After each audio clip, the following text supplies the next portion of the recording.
Hello everyone, I hope all of you are doing great today, and I really hope so that you worked harder and worked on your audit risk after the day one, and you worked on your internal control systems which are designed and implemented by the management. So you basically worked on your major topic number 2, which is called internal control systems. So if anybody out there who missed the day one and the day two, first of all, you don't have to worry about it, primarily because of the two reasons. Number one, the day three has got nothing to do with day one or day two. Secondly, and more importantly, if for any reason, if you have missed the day one or the day two, you can catch it up. And the link of the day one webinar is now available in your WhatsApp group. And the link for the day two webinar will be available within an hour or so. So don't worry. In fact, it is available on YouTube channel now. So dear students, there are three major topics in the AA syllabus, and there are four minor topics within the AA syllabus. The first day was about the major topic number 1, audit risk. The second day was about the major topic number 2, internal control systems. And the third day is about the major topic number 3, last but surely not the least, which is called substantive procedures. So if anyone out there who is wondering, what about the WhatsApp group? If you want to join the WhatsApp group, option number 1, you will get the link of the WhatsApp group within your question section or within the chat section. Secondly, if you are unable to join it with the help of that link, you can still contact me on my WhatsApp number, and I will share the link with you after an hour or so of the webinar, most probably by the end of the today's webinars, somewhere around tonight. So this is the procedure, this is the mechanism which we are going to deal with. So this is the third and the second last day of this ACCA's Practice to Pass webinar. And in order to make sure that we will have a successful day on Monday, 5th September 2022, which is the exam day for the AA students, we have to understand that the exam format for the AA is the most challenging one when it comes to skill level papers. So among all skill level exams, this is the only exam where we have got 3 sections rather than 2. If you are going to compare it with PM, FR, Tax, FM, all of them have got section A, 2 marks questions, 15 questions into 2, 30 marks. Section B, OTQs, 3 OTQs, but not the case in AA. In the AA, we have got only 2 sections. The section A, which is the most important section, which is one of the most decisive thing when it comes to the AA students' result. But unfortunately, all over the world, students are not paying good enough respect to the section A. You should solve 3 OTQs in the morning, 3 OTQs in the evening using different kits. Let's say Kaplan in the morning, PPP kit in the evening, and you should solve 100% of your OTQs ideally within this month. You need to finish them off within this month so that you could repeat those OTQs within the next 3-4 days of the September. So we all are familiar that there are 7 areas in total, 3 major. We have already covered 2 major areas, so we are left with one major area only, which is the agenda for Monday, that is today. Okay, now when it comes to section A, any area of the syllabus could be tested and will be tested, from major topics to the minor topics. When it comes to section B, things are pretty much straightforward. You will have 3 long questions in section B. All those 3 long questions will dominate or will focus on the risk controls and procedures. And keep one thing in mind, if you are going to get 30-mark long question on risk, you are going to get the next 20-mark question on controls. If you are going to get 30-mark question on controls, you are going to get the next 20-mark question on risk. And the last question would be definitely focusing on the substantive procedures along with a flavor of completion review and most importantly audit reporting, which I'm going to teach tomorrow. The pass rates of AA are very pathetic, but you still have got 15 odd days, 2 weeks. So you can counter that. You can be among those students who are going to ace the exam on Monday, 5th September 2022. You should not be, going on Monday, 5th September to attempt the exam. Rather, you need to secure the exam. So 39, 39, 38, well, okay, 44, but again 39, that looks very, very unpleasant to the eyes. And you have to understand why the pass rates are so pathetic. The pass rates are so pathetic because majority students are solving questions, well, either on paper or on Microsoft Word blank sheet, but nobody or greater majority is not paying good enough respect to the ACCA practice platform. So please, from tonight onwards, do not attempt anything other than ACCA practice platform. Many students are ignoring the section A. They wrongly believe that if they are good in the long questions, that is section B, they are automatically good in section A. It is not the case. Even if somebody has scored 65 or 70 marks in the AA, let it be the last attempt or the second last attempt, they are going to share and they are going to let you know that the OTQs were challenging. OTQs are challenging. Why? Because you guys are not paying good enough respect to the OTQs. If you are going to solve OTQs from both kits, toys, with the help of solution, you need to read the solution. Automatically things will become easier for you in section A. Well, you need to invest half an hour daily. Don't worry about it. You need to invest half an hour daily on the bookish knowledge-based questions. You will get some kind of, bookish, straightforward knowledge-based notes within your WhatsApp group.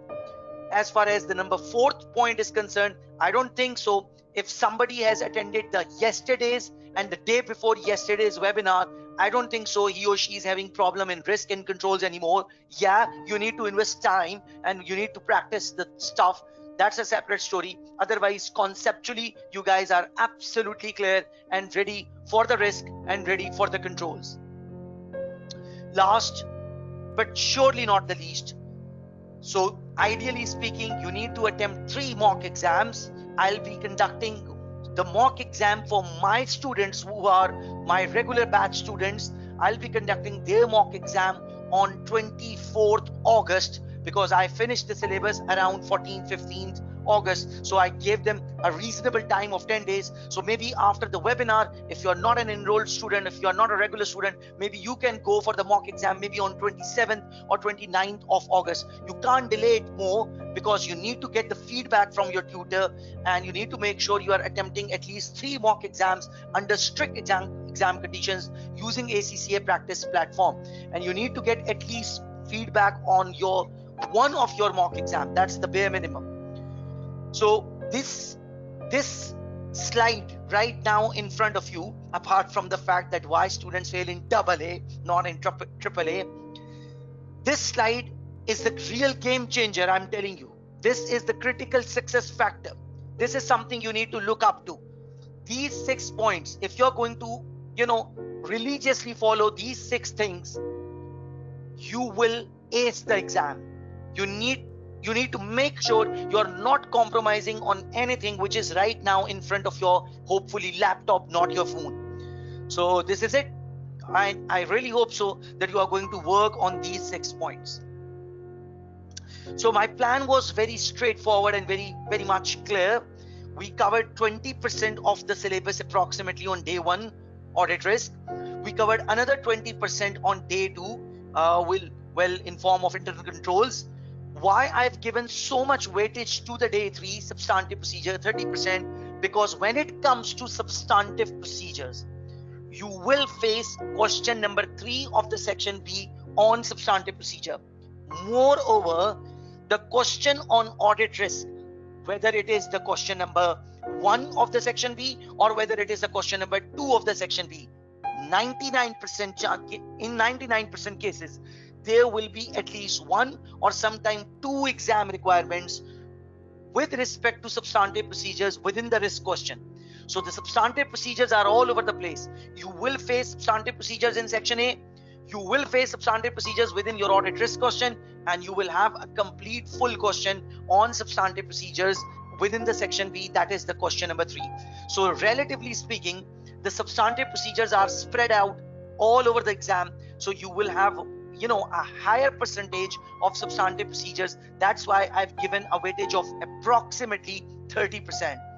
Now, before I move on to the today's topic, which is called substantive procedure, one more thing or one last thing. What about day 4? Can you ignore day 4? Well, one of the most common characteristic of the failure students is A, they score very pathetic marks in the section A. B, they are never prepared for their minor topics. You will have ethics within your section B. You will have corporate governance within your section B. You will have internal audit, and you will definitely have audit report within your section B.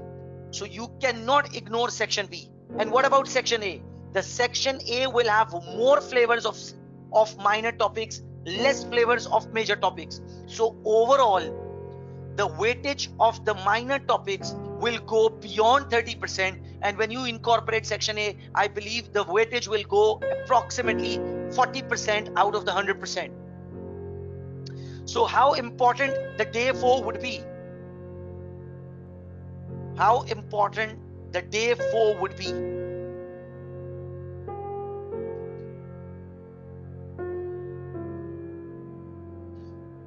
So day 4 would be a very critical day, because the day 4, yes, SN, you're absolutely right. The day 4 would cover the, those bits and pieces which makes the student fumble.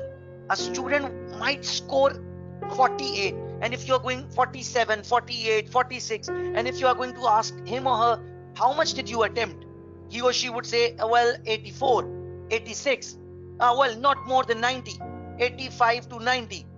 Well, why you didn't attempt the rest of the 10 to 15 mark paper? Well, I was not prepared for that, so I tried to extract 50 out of 85. And how much did you get?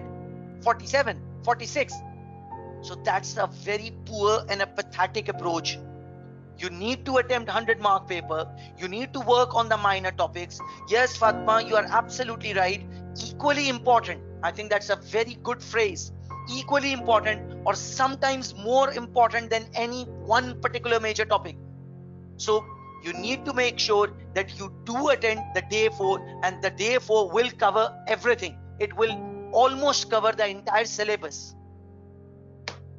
So this is it. This is about the day 4. And now what?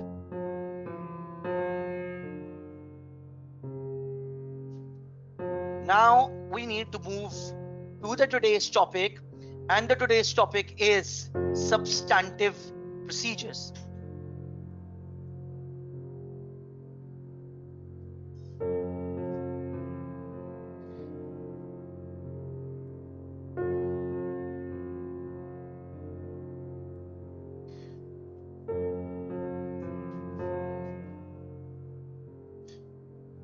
Okay, give me a second, please.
Okay, so let's start the show, and the agenda is substantive procedures, and for sure it is the backbone of the AA.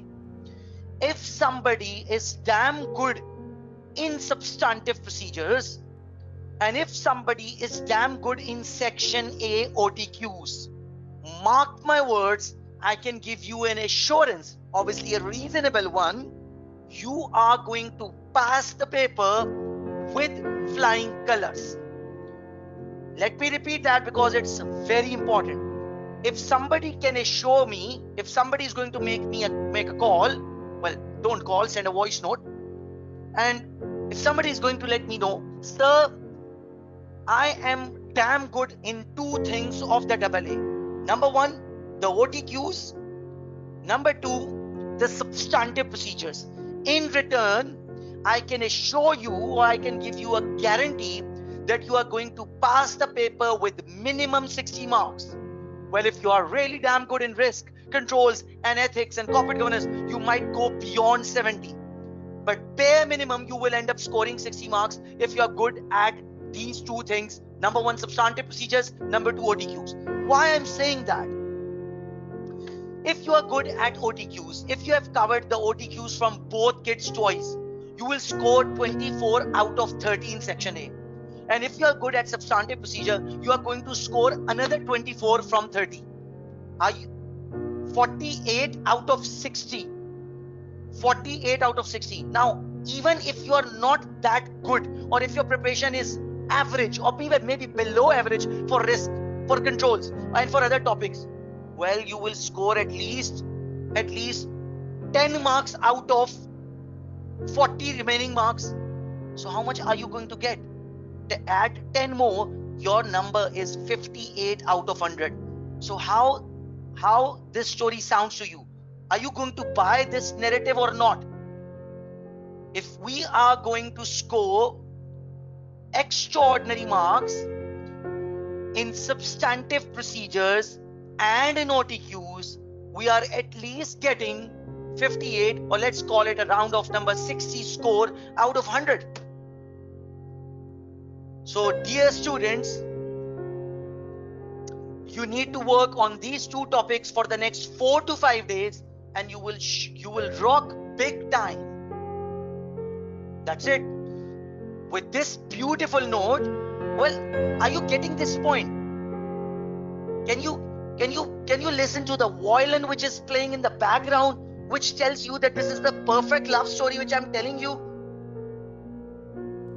If you are damn good with respect to the substantive procedures and the OTQs, you're already there.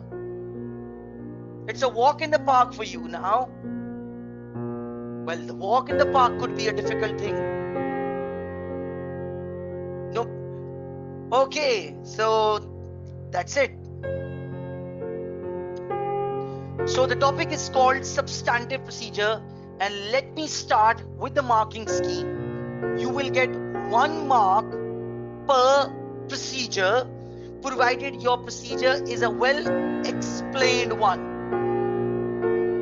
So you need to come up with a well explained procedure. What about exam requirement? The exam requirement would be same for everyone.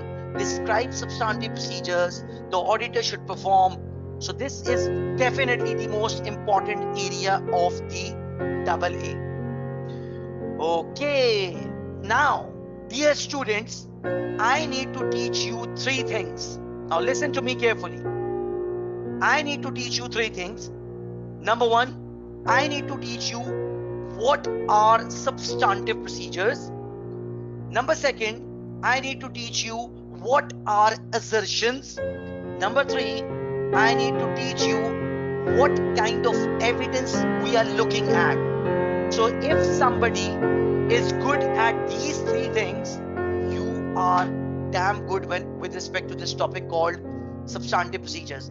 So as a student, we need to apply the procedures A, E, I, O, U in order to get evidence called DA 3, so that we could verify the assertions called EVCR or COCA. And if we are going to amalgamate these 3 things, we will be getting a complete 1 mark. So I need to teach you 3 things, and let's start from the scratch. So I need to teach you the first thing called substantive procedures. Now, dear students, all over the world, the auditor has got 2 types of procedures or 2 types of actions. The first type of procedure or action is the one where the auditor will try to verify, will try to test, will try to confirm whether the control system designed and implemented by the management is operating effectively or not.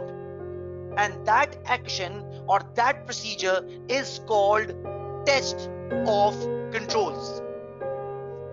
The second type of procedure which the auditor can and will apply, in fact must be applied by the auditor, is called substantive procedure. And when it comes to substantive procedure, the auditor will try to verify whether the financial statements, including the disclosures, are reflecting a true and fair view or not. So in other words, when it comes to substantive procedures, the auditor will try to verify whether the financial statements are making compliance with the IAS, IFRS, with the financial reporting framework. So substantive procedure is an action executed by the auditor in order to verify whether the numbers are reflecting a true picture or not, whether the financial statements are reflecting a true and fair view with respect to the financial reporting framework or not. Is this clear? What are substantive procedures? Okay, now what do we have in substantive procedure? Well, we have got a mnemonic called A, E, I, O, U. Let's explore them one by one.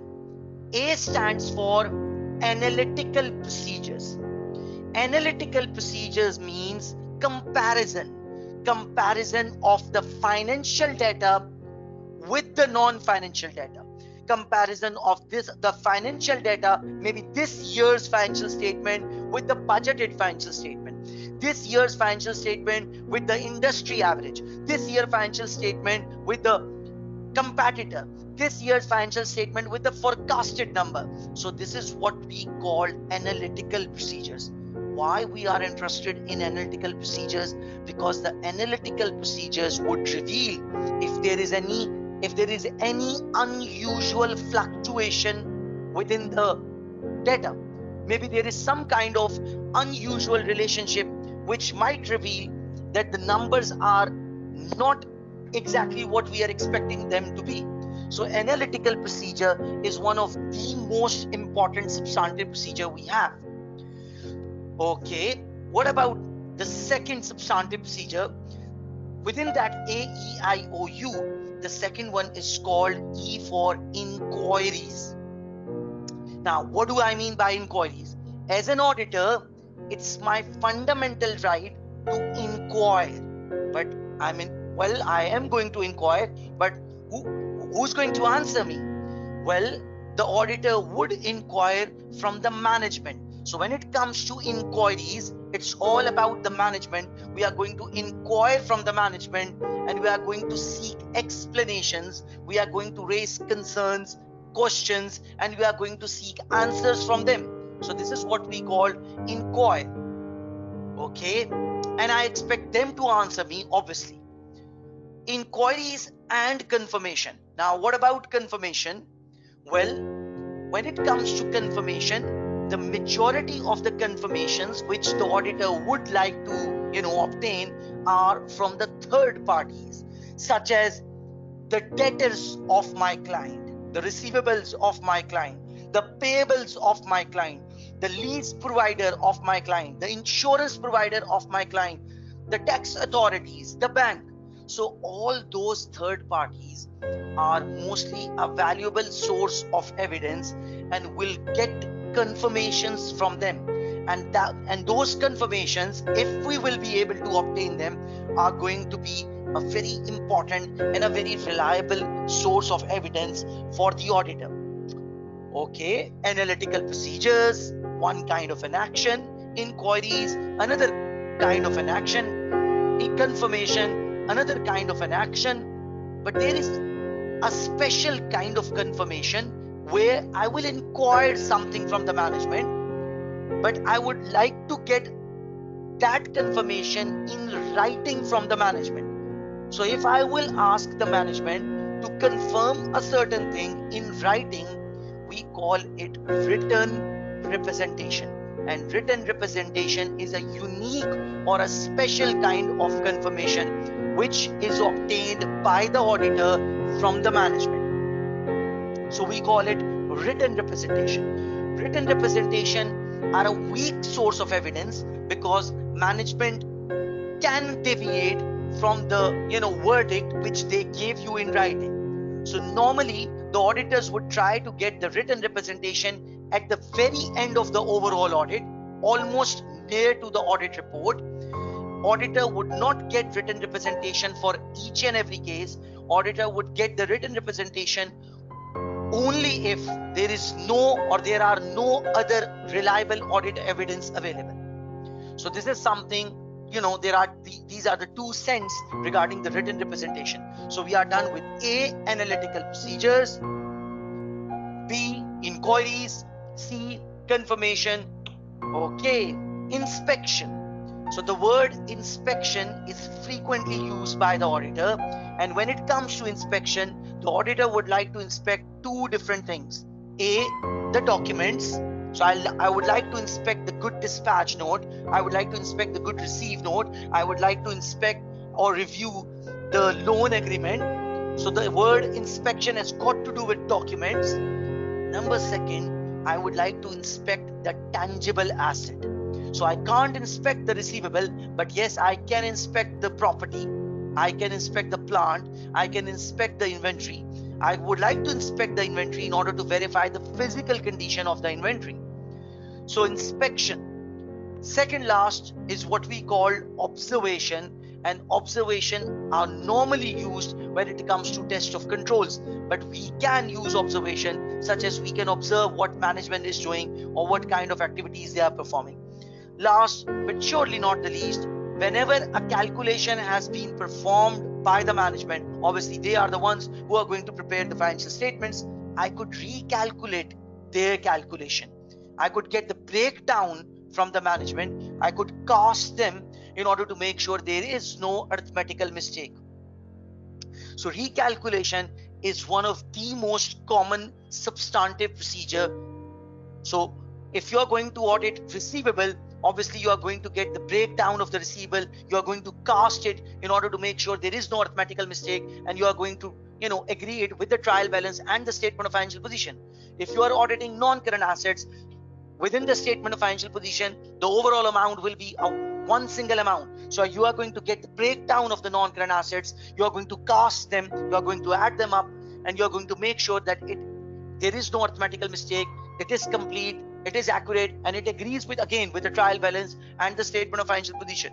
If you are auditing the non-current liabilities or the bank and cash balance, you are going to get the breakdown.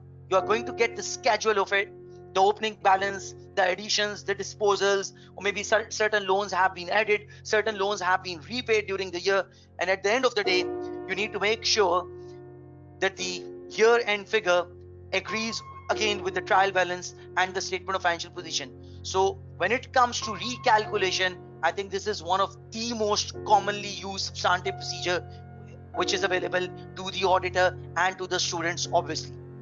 So are you all clear with respect to the first thing which I need to teach you, which is called AEIOU? Are you all clear? If you are clear, can I have confirmation on that? And then I'll move on. Okay. Yes, written representation is a special kind of confirmation, not normally used by the auditor, but an auditor would use it if the situation requires it. Is this clear? Okay.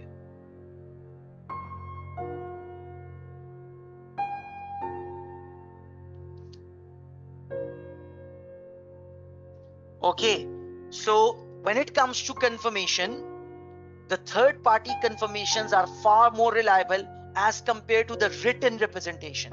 Why I'm saying that? Because written representation would be derived from the management. So management could lie, but those third parties are normally very reliable, and then they're not going to lie because you're not auditing them. Okay, evidence collected from a third party is more reliable, or the evidence provided by the audit team is more reliable. Definitely evidence collected through the third party is more reliable. Auditor generated evidences are the most reliable ones. Okay, Tareem, that's great. Okay. Yes, if you are reviewing a certain calculation or any document or maybe minutes of the meeting, this is one of the substantive procedure. So you tend to look or you tend to inspect the minutes of the meeting because it's kind of a document. But what do you do with it? Because the minutes of the meetings are so long and lengthy, you got to review it, you got to digest it. So review is definitely one of the substantive procedure. Okay. Yes, Rihanna Edwards, you are absolutely right. Third party evidence is more reliable as compared to the written representation. But auditor generated, if an evidence has been collected by the auditor himself or herself, that's the most reliable one. You will get such questions within your section A. Okay, Jamil has asked, do we need to rote learn these? No, you don't have to learn them. You have to practice the questions and automatically things will be, absorbed. What are some information the auditor needs written representation letter? Okay, last question as of now. So Naila has raised a question that she needs few examples on written representation. What are the occasions or what situation would lead the auditor to get the written representation? I think you will get the written representation in a situation where other audit evidences are not available. For example, the management has classified a particular asset as an asset held for sale, and you are unable to get other reliable evidence on that. So you will get written representation from the management regarding that. Maybe the management has recognized a certain amount of provision for a particular thing. So you need to get the written representation from the management because maybe other evidence are not readily available to you. Okay then.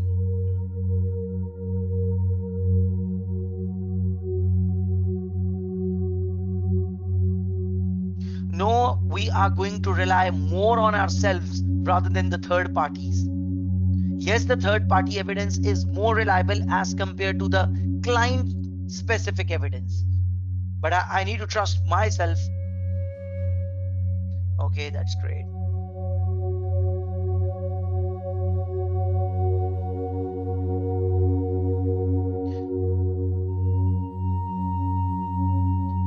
Well, Umar, the third party evidence is more reliable when it is compared with the client generated evidence. But if the third party evidence has been obtained by the auditor directly, not with the help of the management, definitely it becomes more reliable. Okay, Bhumika, observation means that you are going to observe a particular process or an activity. So when it comes to financial statement testing, known as substantive procedure, you are not going to heavily rely on observations. But when it comes to test of controls, which is about the process, which is about the activity, you are going to use observations a lot there. Okay, can we move on now? So we need to understand three things. Number one, the substantive procedures, which is called AEIOU. Number second, we need to understand what things we need to verify, which is called assertions. Number third, we need to understand how are we going to get the evidence.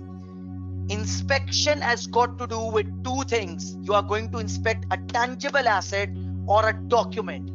So is this clear, Ibrahim? Well, if a client is confident about a certain thing and they are not, willing to deviate from their narrative, I might want to get the written representation from them. Is this clear, Milan? Okay, so we are done with the first thing, which is called AEIOU. Let's move on.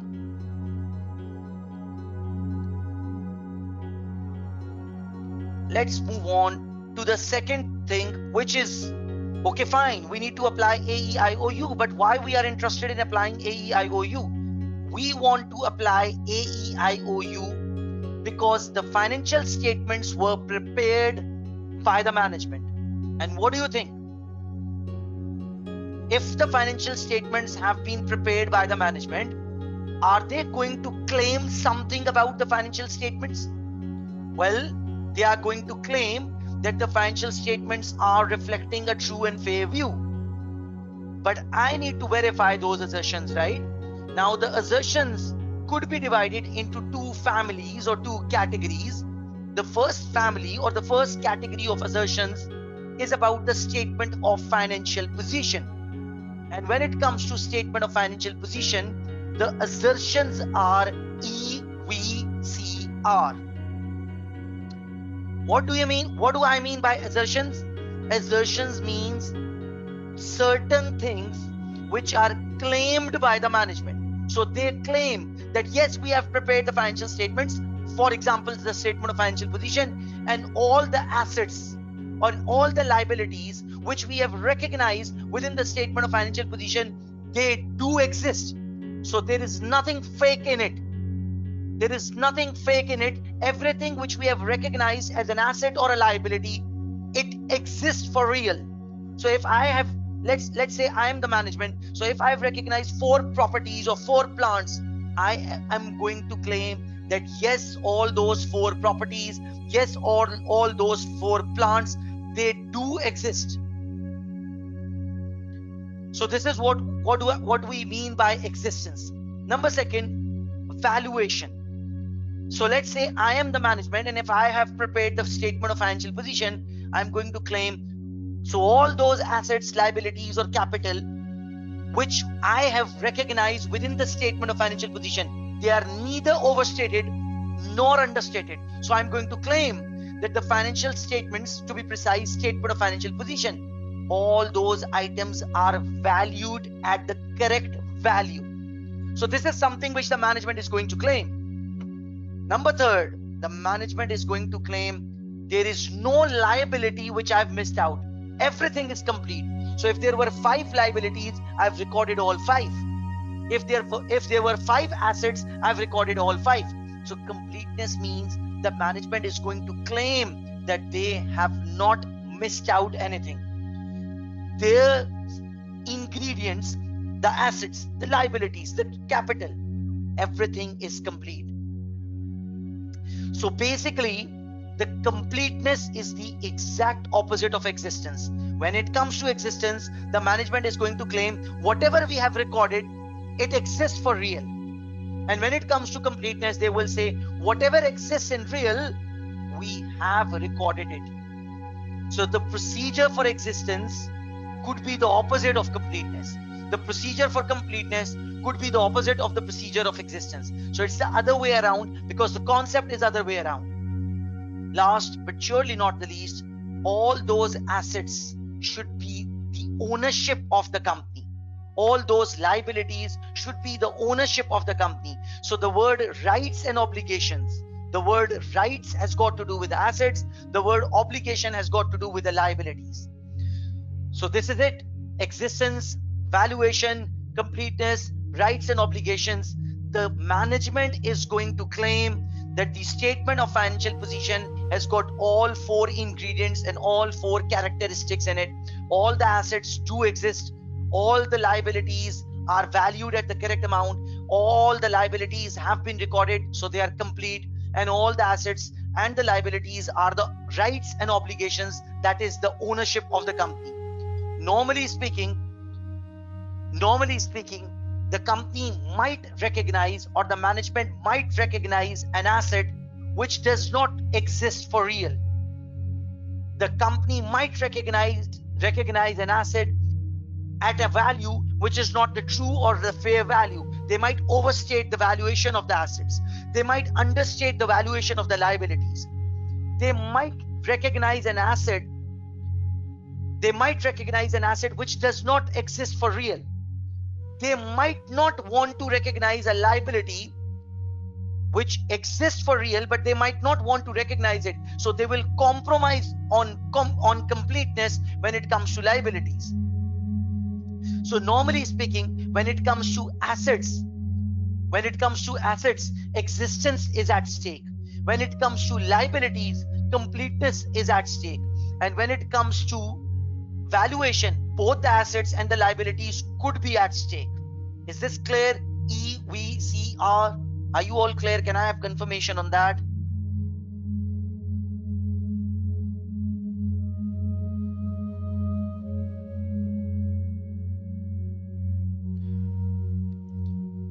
Okay.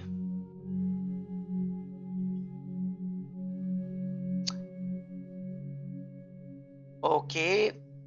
Sir Musawir has raised a question. Sir, why we don't verify the accuracy in statement of financial position? Okay, Musawir.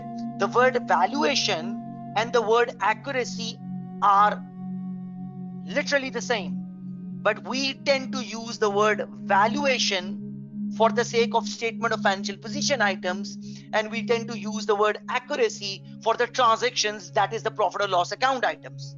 Is this clear? Is this clear to you, Musawir? So when it comes to valuation and okay, that's great. Musawir is clear. Okay, the next question is from Prashant Patel, and the question is, can you explain completeness one more time? Okay, just imagine I have to pay, my trade payables are 5 and I need to pay 1 million to each. Maybe I've recorded 4 and maybe I have omitted 1. So what do I call it? Do those 4 liabilities, 4 payables exist? Yes, they exist. In fact, there is one more, the 5th one. It exists as well. But I have not recognized it within my current liabilities as a trade payable. So it's a compromise on completeness. The 5th liability exists, but I've not recorded it. So it's a compromise on completeness. Completeness means you should recognize everything which deserves to be recognized. You can't omit it. You can't skip it. Is this clear, Patel? Completeness.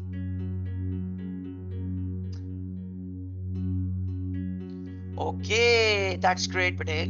Okay, Ali Heather has raised a question. Are we supposed to confirm the assertions made by the management? Absolutely yes. The management is going to prepare the financial statements and they are going to claim a thing called assertion or assertions. As an auditor, I will apply my procedures which are called AEIOU, and I need to verify those assertions. The story is very simple. So one party is going to claim the assertions, the other party is going to verify the assertions. How does that sound? Is this clear? Well, the disclosures are all over the place. MN. So disclosures are part of it. So considering disclosures are part of the financial statements, so we will always look up to the disclosures. So if we have got a chance to apply procedures on the provisions, we will look into the disclosure just to make sure that the disclosure is adequate and in line with IAS 37. So if we are discussing something relevant to IAS 16, property, plant, equipment, let's say about the revaluation or the depreciation, at the end of the day, we'll look up to the disclosures and make sure it is in line with IAS 16, property, plant, equipment. Okay. Well, Tereen, classification is part of the procedures. So definitely we'll look up to the classification as well, but it's not that complicated. We just need to make sure the liabilities are split into, current and non-current liability. The expenses are correctly classified into, cost of sales and other expenses. No big deal.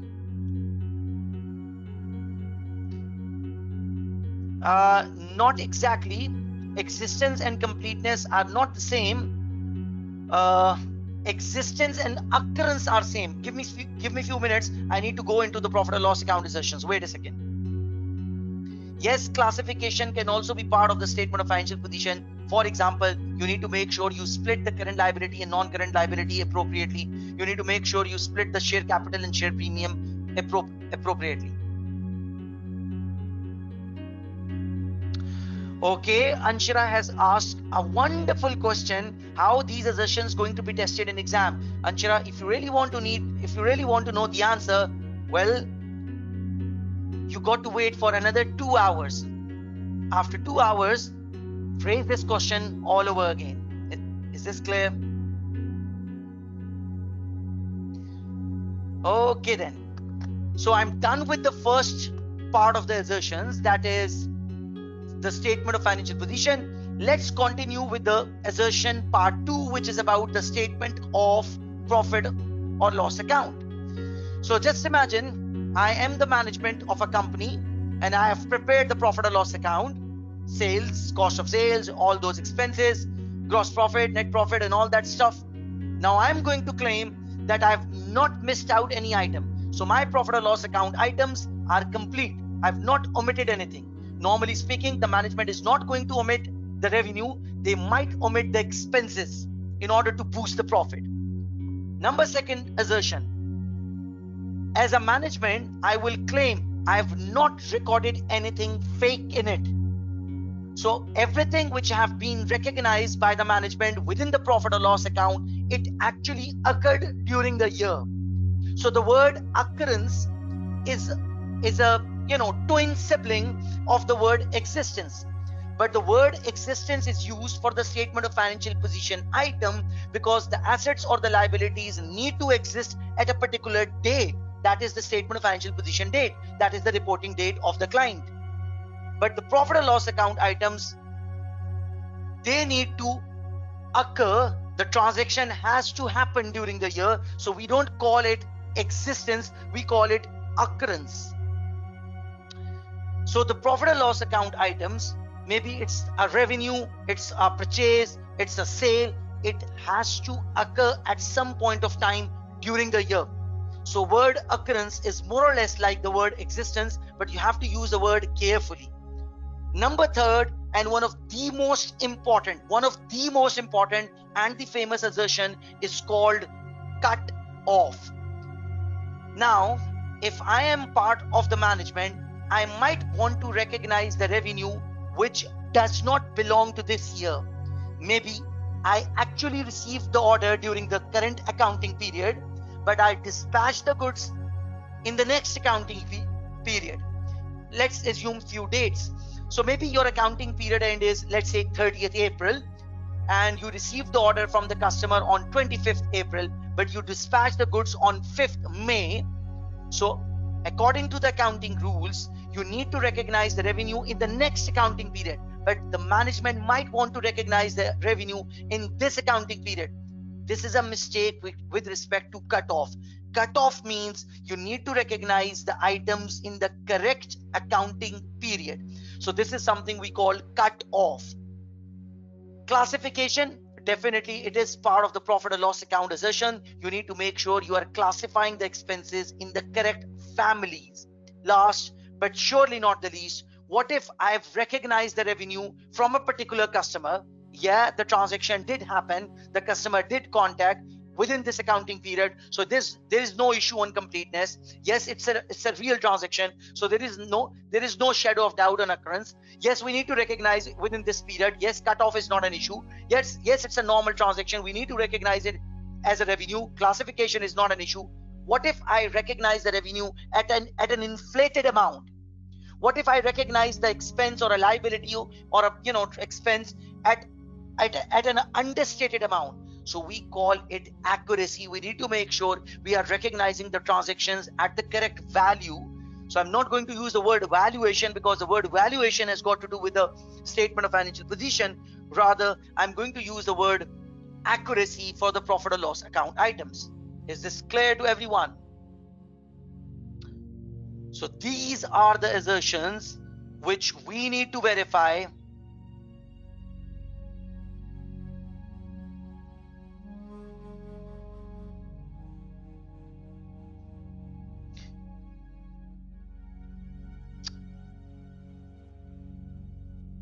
Okay, let me check.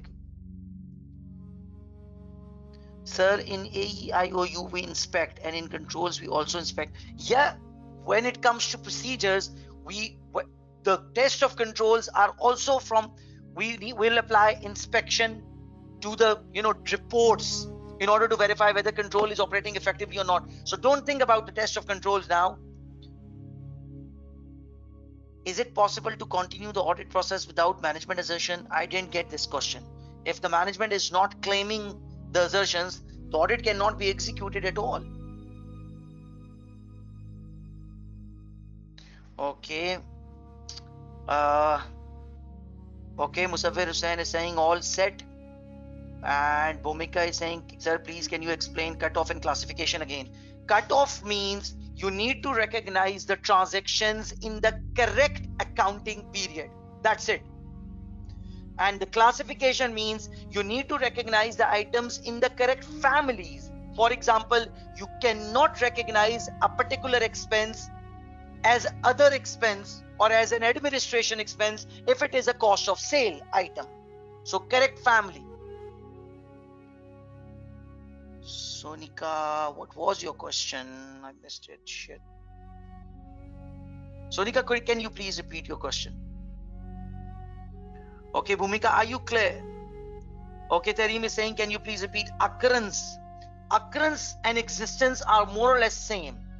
When it comes to existence, the management is going to claim that as at the reporting date, that is the statement of financial position date, that particular asset or that particular liability exists. But when it comes to occurrence, the management is going to claim that those transactions did happen during the year.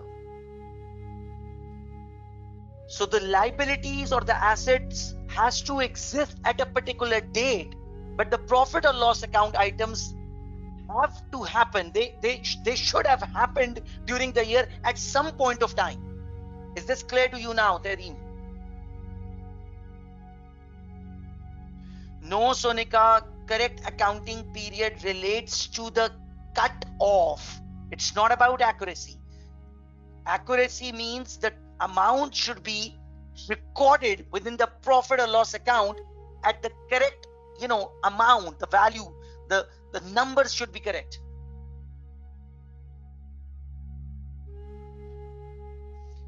Jamil Shehzad has raised a question. Can I use cutoff assertion, receivable and payable? Well, primarily it's about the revenue, which leads to the receivable. Primarily it's about the purchases, which leads to the payables. So normally speaking, I would go for the cutoff testing with respect to the purchases and the revenue, which automatically leads to the receivables and payables as well. Is this clear? Okay, Anshara is not absolutely clear with respect to completeness when it comes to statement of profit or loss account. So now imagine there are 5 expenses and you have recorded 4. So now think about the assertions. Coca, have you recorded all 5 transactions? No, it means your profit or loss account is not complete.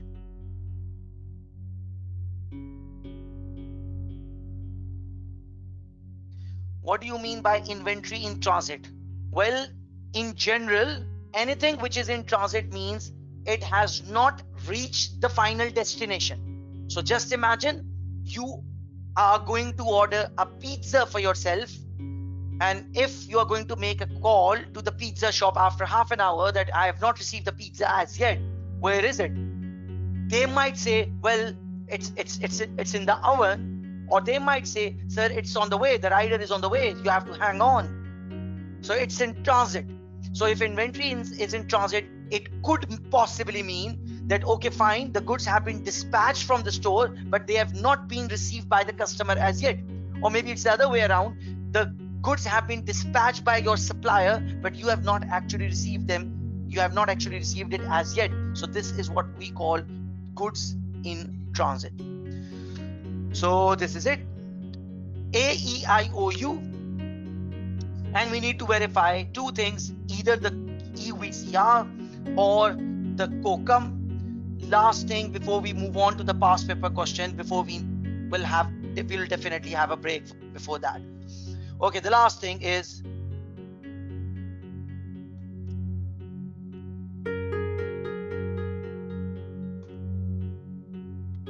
okay, we need to apply AEIOU. Why we need to apply AEIOU? Because the management is claiming something and we need to verify that claim. That's what we are paid for.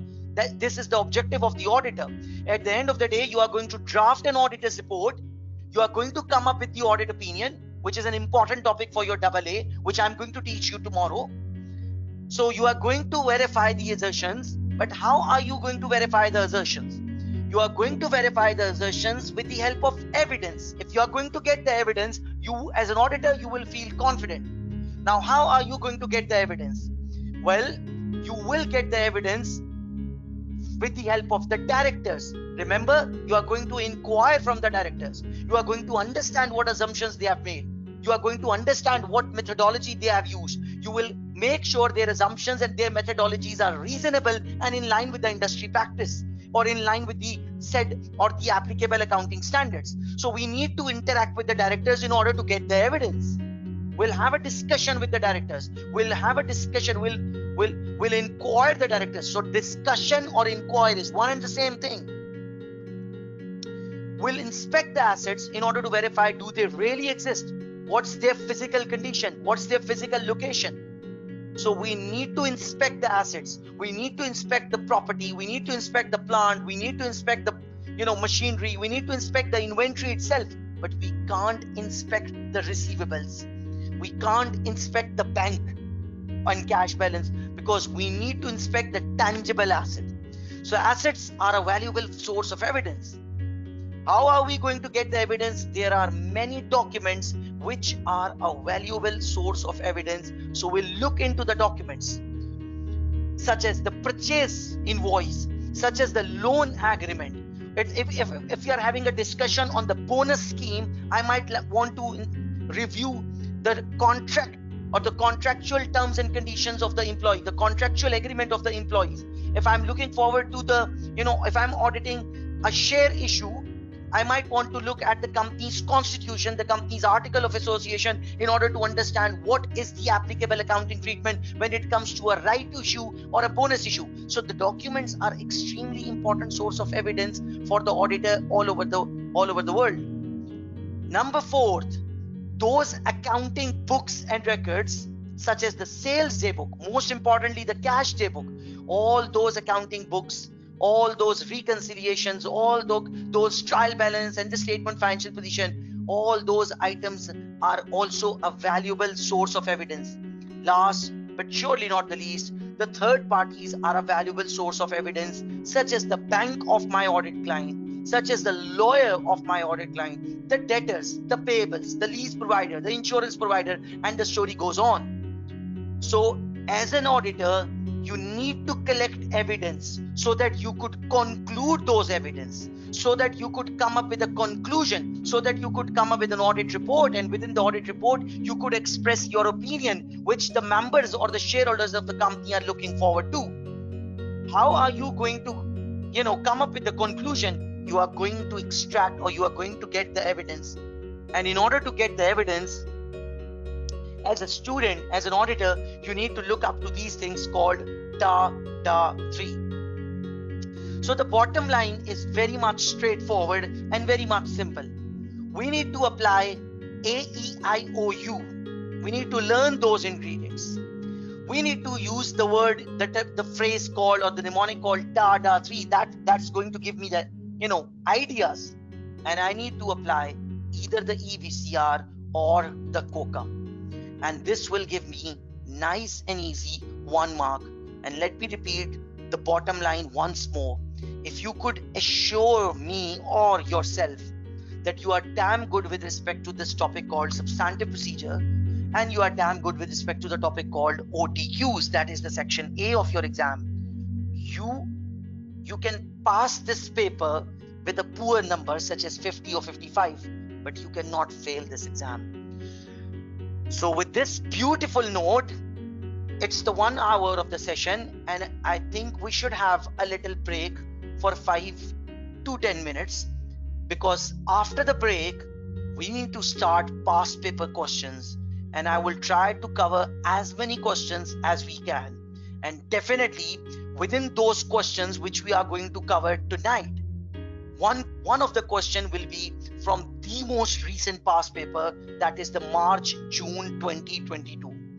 Apart from that, we skipped the parts from on the day one relevant to the substantive procedures, and I think we skipped a part yesterday as well, or I guess nothing yesterday. So we are going to cover those parts as well. So this is it. If you have got any questions for now, please raise your questions.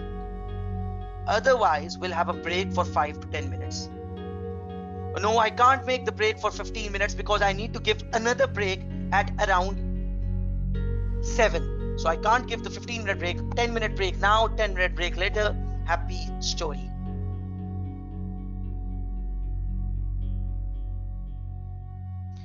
Yes, Miss Saxena, you are absolutely right. One recommendation will give you 1 mark. One test of control will give you 1 mark. One substantive procedure will give you 1 mark. Yes, Hira, presentation is also one of the assertion, but don't worry about it. Mahat, sir, are CADs relevant? CADs means computer assisted audit techniques. So you could perform your procedures with the help of software. So you could apply substantive procedures with the help of software. This is it for now. I can't go into the detail. Sir, explain the difference between occurrence and accuracy. Well, there is no confusion between occurrence and accuracy. Occurrence, and the alternative word for occurrence is existence. So all the assets, liabilities should exist at the balance sheet date, and all the profit or loss account items such as revenue, expenses should have happened during the year. Accuracy means the value of the amount should be correct when it comes to profit or loss account. The corresponding word in the statement of financial position for the accuracy is valuation. All those items should be valued at correct amount. Again, amount. Are you clear, Milan?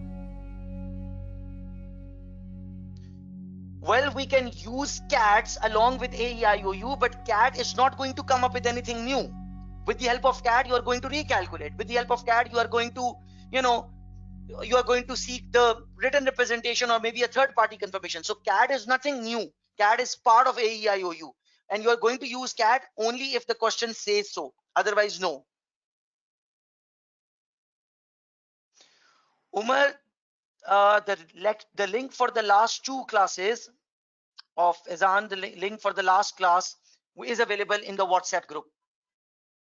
Don't worry.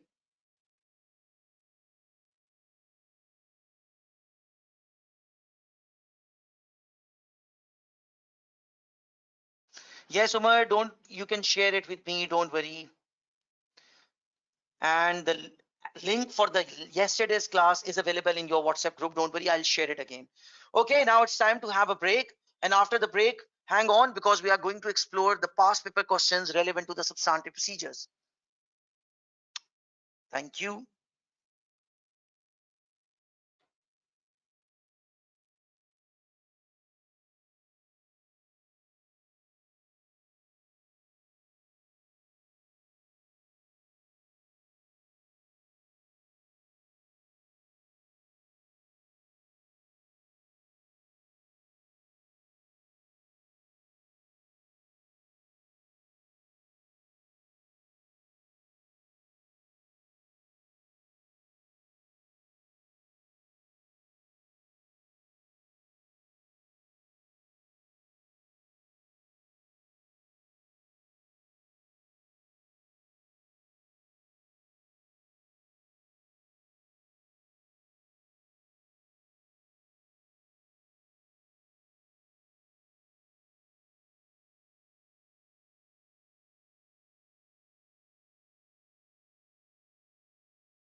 Okay then, now it's time to start the past paper questions relevant to the substantive procedures. So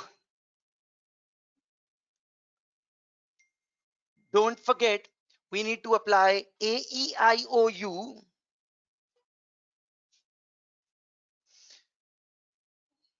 We need to apply AEIOU, and we need to verify the assertions called EVCR or data 3 assertions EVCR or COCA, and we need to get the evidence with the help of a thing called data 3.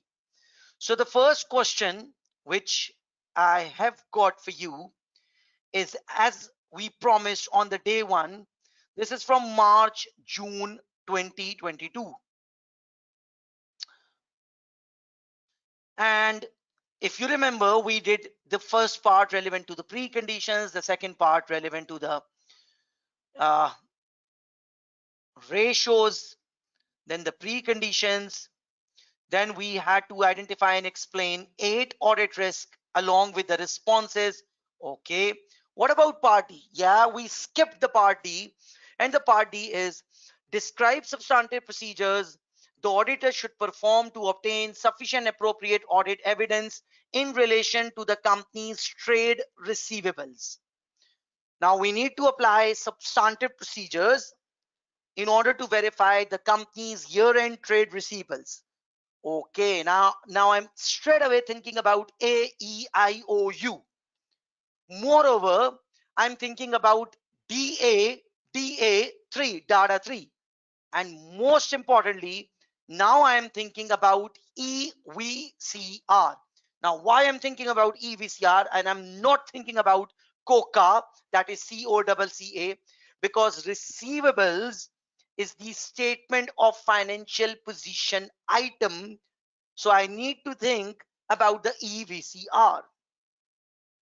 Now, dear students, this question had, nothing to do, this particular exam requirement had nothing to do with the question itself, but there was a bit of a story relevant to the receivables, and this is the story. The manager in E-Company's credit control department has been off work since December 20x4 due to ill health and has been replaced by an inexperienced temporary manager. As a result, the company has not been monitoring the aging of its receivable. So now think about the aging of receivable, and that reminds me of a thing called age receivable analysis or an age receivable listing. And any follow-up on outstanding invoices when the system alerts the credit control that a customer invoice has been outstanding for 90 days or more. So I'm thinking about the receivables could be overvalued because maybe certain receivables have actually gone bad and the company might not be able to receive the corresponding cash, but still they have recognized it as a receivable. The standard credit terms are just 30 days and they are chasing the debtors of 90 days or more. So that creates a huge doubt on the valuation of receivables. So most importantly, I need to apply procedures on the valuation of the receivable because I believe certain receivables might be, they might have gone bad. And when I'm thinking about bad debts, I'm straight away thinking about the allowance for the doubtful debt as well. When I'm thinking about the receivable, my mind tells me that what if there are certain receivables having some kind of dispute with the client? So I might need to review the correspondence between those debtors and my audit client. Maybe for a particular customer, I might need to review the board minutes of the meetings. So this is what I'm thinking. Okay. So my procedures are A, E, I, O, U. Let's forget about the data 3. Let's forget about the EVCR. Let's talk about A, E, I, O, U. What was A? Well, the A means comparisons, right? So yes, you can compare the year-end receivable with the last year, especially on a month-by-month basis. And you will realize there is a significant fluctuation because the question says so. So I think you should not apply this analytical procedure over here because one would already expect the year-end receivables to be higher as compared to the last year because the financial controller got ill. Okay, inquiries. Can we have any kind of discussion with the management? Yes, we can have a discussion with the management regarding the receivables which are extraordinary age. Before we do that discussion, I need to inspect and review the age receivable listing, and I need to figure out certain receivables which are having extraordinary age, and maybe I need to have discussion with the management that they need to write it off. Moreover, I need to review, or I need to have discussion with the management regarding the allowance for the doubtful debt. Maybe the allowance for the doubtful debt is not appropriate, and it's not in line with the industry average, or it's not in line with the company situation. Maybe you would like to review the post year end bank statement and cash day book.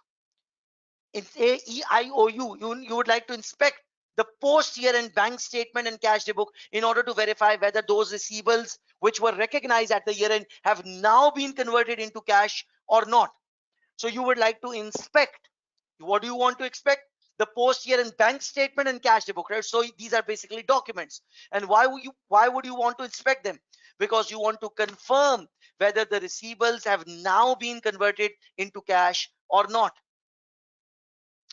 So what about third parties? Yes, you can review the correspondence between the major receivables, especially having an extraordinary age, and your client called S company, just to confirm whether if there is any dispute going on. And if there is any dispute, you need to have discussion with the management regarding the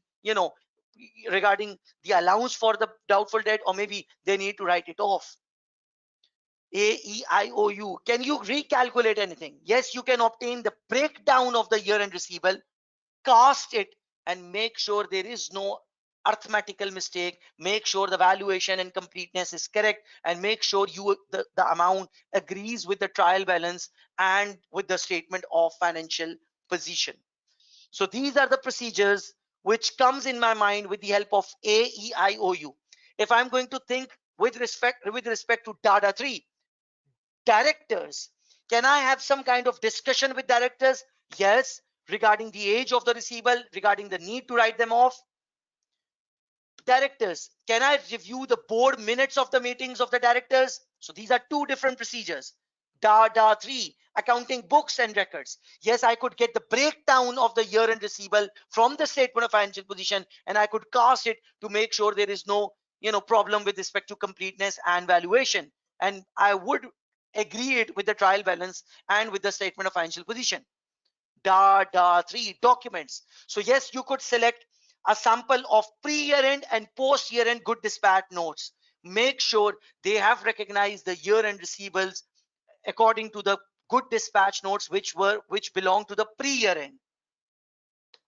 Similarly, you can inspect the post-year end credit notes, and you can agree them, or you can trace them. Make sure that the corresponding revenue and the receivables have not been recognized by the company. Data 3, you can apply, or you can go for the third party confirmation, and we call it receivable circularization. So I will select a sample of year-end receivables, and I will write letters to them, and I will confirm the year-end balances from the receivables themselves.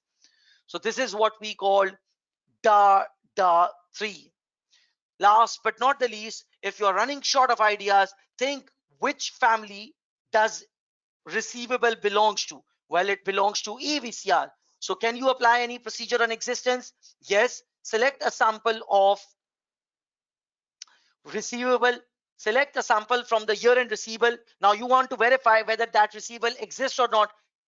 Check out the corresponding, or agree the corresponding sales order, agree the corresponding good dispatch note. If everything is there, it means that receivable literally exists. It was not fake.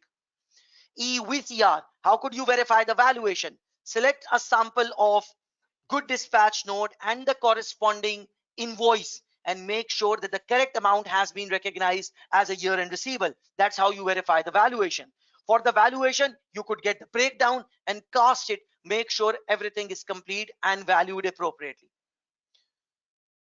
EVCR, in order to verify the completeness, select a sample of a good dispatch note and make sure that you agree that good dispatch note with the sales order and you agree it with the year-end receivable. So maybe they have missed it out. So this is how we confirm the completeness.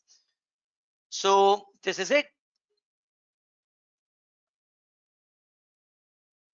Now, before I go on to your questions, let's check it out what the solution by the examiner has to offer.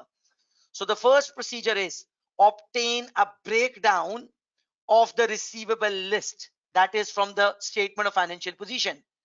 Cast it, that is add it up, and then once you have added up, agree the amount with the trial balance and the receivable ledger control account in order to make sure there is no mistake. So this is a procedure for the completeness and most importantly valuation. Obtain the prior year age receivable listing, and for significant customers, the important customer, compared to the current year and the prior year balances. If there is any unusual fluctuation or significantly lower balances, or if a particular customer has gone missing altogether, you need to have discussion with the management. You need to review the after date cash receipts. What do I mean by after date cash receipts? That is the post year end cash receipts. Make sure and follow through to the pre-year end receivable balance. Make sure that those amounts were actually representing a particular receivable at the year end. So it's about the completeness. Inspect the age receivable report to identify any slow moving balance. Discuss these with the credit control manager to assess whether an allowance or write down is necessary. Similarly, for any slow moving or aged balance, review customer correspondence. So if a particular customer is having a slow or aged balance, you need to review the customer correspondence. Maybe there is some kind of dispute going on, and that is why that customer is not paying the company. Review the minutes of the meetings. Maybe you will be able to figure out any significant concerns with respect to the recoverability of a particular receivable. Select a sample of good dispatch notes from before the year end. Agree to the sales invoice and to inclusion in the receivable ledger. So considering you have selected the sample before the year end, it should be recognized at the receivable. It should be recognized as a receivable at the year end. Review the receivable ledger for any credit balances, because normally the receivable is an asset, so normally they have got a debit balance. So if there is any credit balance, it is an unusual situation and we need to have discussion with the management regarding the reclassification as a payable, not as a credit balance. Last but not second last, we need to review the customer correspondence to identify any balances which are in dispute or unlikely to be paid, and then we need to have discussion with the management regarding that. Last but not the least, we can recalculate the allowance for the trade receivables and compare it with the any potential irrecoverable balances. Maybe the allowance is not that significant, and on the contrary, the actual bad debts are on a very higher side, so the allowance might not be adequate. So this is how we develop substantive procedures. If you're going to practice it, if you're going to type them again and again, you will be able to understand things.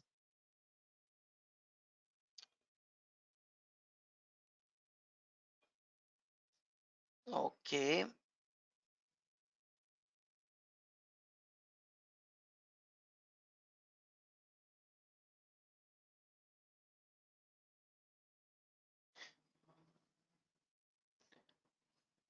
Okay, Shivani, substantive procedures are normally tested in two ways by the AA examiner. When it comes to the risk question, the examiner would come up with a straightforward question without any scenario or without any storyline. But when it comes to the question 3 of the section B, the examiner would come up with a scenario with a story, and I will explore questions such as those ones. But let's start from the simple one. Okay, MN has raised a question. In every procedure, it is compulsory to mention assertion name and wording used as like to ensure or to verify. Well, the basic answer or the first answer is yes. But sometimes your procedure is so clear that it is so obvious that what kind of assertion you are trying to verify. If that is the case, you don't need to mention the assertion. But if it is not clear, ideally speaking, you should highlight which assertion you are trying to verify.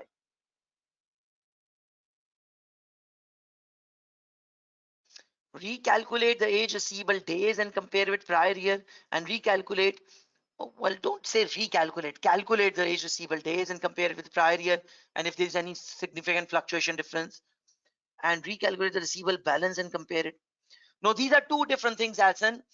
If you're comparing the receivable balance for important customer with the last year, that's a different procedure. And if you're calculating the receivable collection period days and comparing it with the last year, that's a different one. Okay, let's go to another question.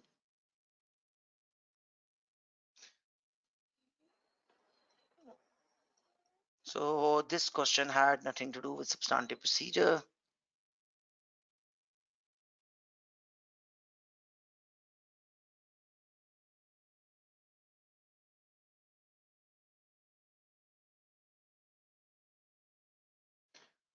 Okay, so the next question is, remember we did this question called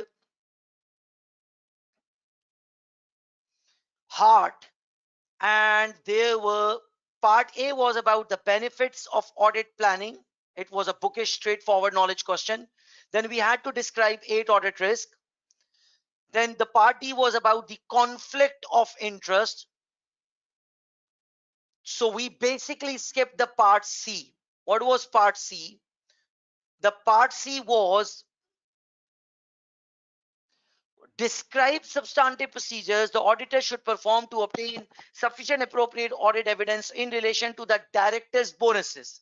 5 marks means 5 bonuses, 5 procedures.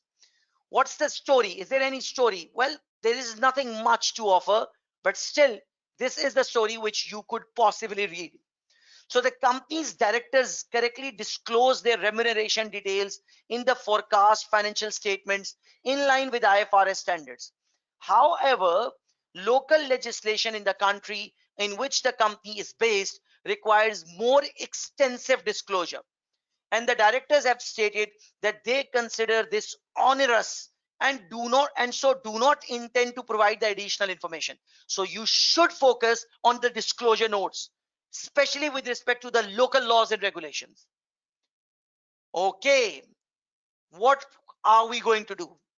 Well, first of all, I need to make sure that I am comfortable with the contractual terms and conditions of the directors in order to understand that the bonus is in line with their contractual terms. I need to review the constitution of the company in order to understand that the bonus is in line with the company's policy or the company's constitution. I need to make sure that the bonus was formally agreed collectively by the board of directors. For that, I need to review the board minutes of the meetings. Maybe I would like to get the breakdown of the bonus. I need to cast it, make sure there is no arithmetical mistake, and I need to agree with the trial balance and with the relevant payroll accounts or the payroll ledger. Maybe for a particular director on a sample basis, I would recalculate the calculation of the bonus in accordance with the company's policy, in accordance with the constitution of the company, and in accordance with the policy or the approved bonus policy, and I'll make sure that the same amount has been recognized in the payroll ledger and in the overall bonus amount. Last but surely not the least, I need to review the disclosures, and I need to make sure that the disclosures are in line and adequately disclosed in accordance with the local legislation.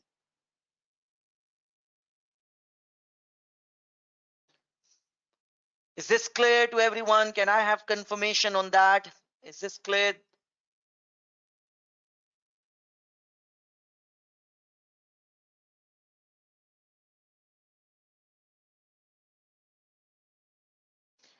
What if question asks substantive procedures for completeness of receivable? Yes, you could apply a completeness, but normally speaking, the examiner would ask for existence or valuation, because normally the client, Fatma, the client is not going to miss out any receivable. They will go for when it comes to cheating, when it comes to material misstatement, they will make compromises on expenses for the completeness. They would like to miss out a particular liability or an expense, not for the assets or the revenue. Yes, sir. How can we remember these points using keywords? Okay, let me help you with that. First of all, Anshara, try to understand that every time the answers would start with obtain a schedule of. See, when you were applying the procedures for the receivables, dear students, you have to concentrate. This could be a very important turning point. So when you were applying procedures on receivables, how did you start? Obtain a breakdown of the receivable listing. Now you are applying procedures on what? Director's bonus. You are saying obtain a schedule of the director's bonus and cast the schedule to ensure its accuracy, and then agree the amount with the amount disclosed in the financial statement. So it's more or less the same thing. It's more or less the same thing. Let me give you another demo. I'm not trying to confuse you here. I'm trying to ease things. The next question, which I'm going to start with you from March, June 2022. The first part is describe substantive procedures on the revenue. Now check out the solution.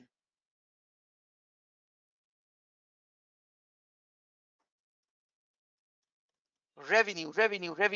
Spinach company over here. Cast a breakdown of revenue and agree the amount with general ledger, trial balance in the draft financial statement. How does that sound? I'm trying to perform the recalculation out of AEIOU. How I'm going to get the evidence from the accounting books and records. What I'm trying to do, I'm trying to verify the valuation or the accuracy, moreover the completeness as well. How does that sound? Are you clear what I'm trying to do over here?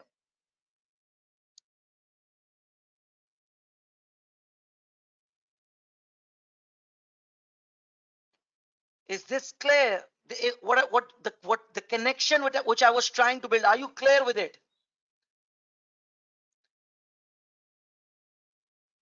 Okay, Anshara is getting my point. Jameel, I can't answer that now but in the book you will get everything. For now, concentrate on the lecture. Okay, Fatma is saying yes, it's building up. See, Fatma and everyone out there, I don't have the recipe to build up like that, but I do have the recipe to slowly and surely build up the things. You will start realizing that all over the world, the auditors are more or less applying the same thing with a little bit of twists and turns. So let me build up slowly. So you are trying to verify the director's bonus. You are trying to verify the year-end receivable. You are trying to verify the year-end revenue. One thing is same. You are getting the breakdown and you are comparing it or agreeing it with certain things. Now you need to understand those three procedures which I just highlighted for you, and you need to practice them. You need to learn them. Okay, let's continue. Don't use WhatsApp right now, please. Stick to the lecture. Okay. Now, where were we? Yeah, we were discussing. Oh, we were on heart. Yeah. So we were having a discussion on the director's bonus, and let's talk about the second procedure. For example, you are going to select one individual out of so many directors. So agree the individual bonus payment to the post year end payroll records. Make sure the same amount which was agreed for a particular individual is part of the payroll record.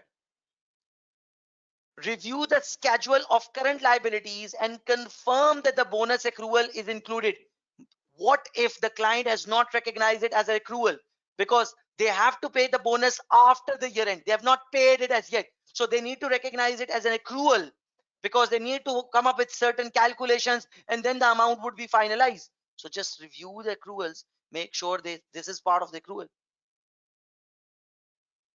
For example, out of so many directors, well, I've selected one director called Fatma, and I'm going to recalculate the bonus payment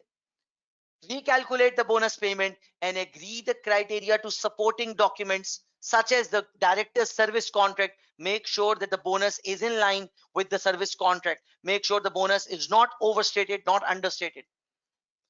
Okay. Moreover, confirm the amounts of the bonuses with the post year and bank statement and cash day book. Make sure if the bonus was recognized as 2 million, the bank statement and cash day book is reflecting 2 million. The bank statement and cash day book should not reflect 2.5 million. The bank statement and cash day book should not reflect 1.5 million. Moreover, review the board minutes to identify whether any additional payments relating to this year have been agreed for any director. Maybe for a particular director, some additional amount have been paid. What if that's a cheating? What if that's a material misstatement? What if that was not agreed? So I need to review the board minutes for that. I could obtain the written representation in this case from the management that please write it up for me. Give me the written representation that the director's remunerations includes the bonus and it's complete and you have not missed out anything. Last but not the least, you will review the disclosures made by the client in relation to the bonus. Make sure that it is in line with the local legislation along with the IFRS. Are you clear with respect to the procedures? Can I move on to another question? Okay, so we are done with 2 questions. Let's move to another question. Wait a second. And that question would be from the March-June 2022, the latest paper. And finally, we will be done with this paper, right? Because remember, we did the first question called S company on risk.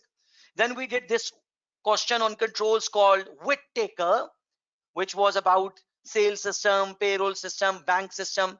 Finally, we are heading towards the last question called Spinach company, and it's a question focusing on substantive procedure. So let's talk about the part A.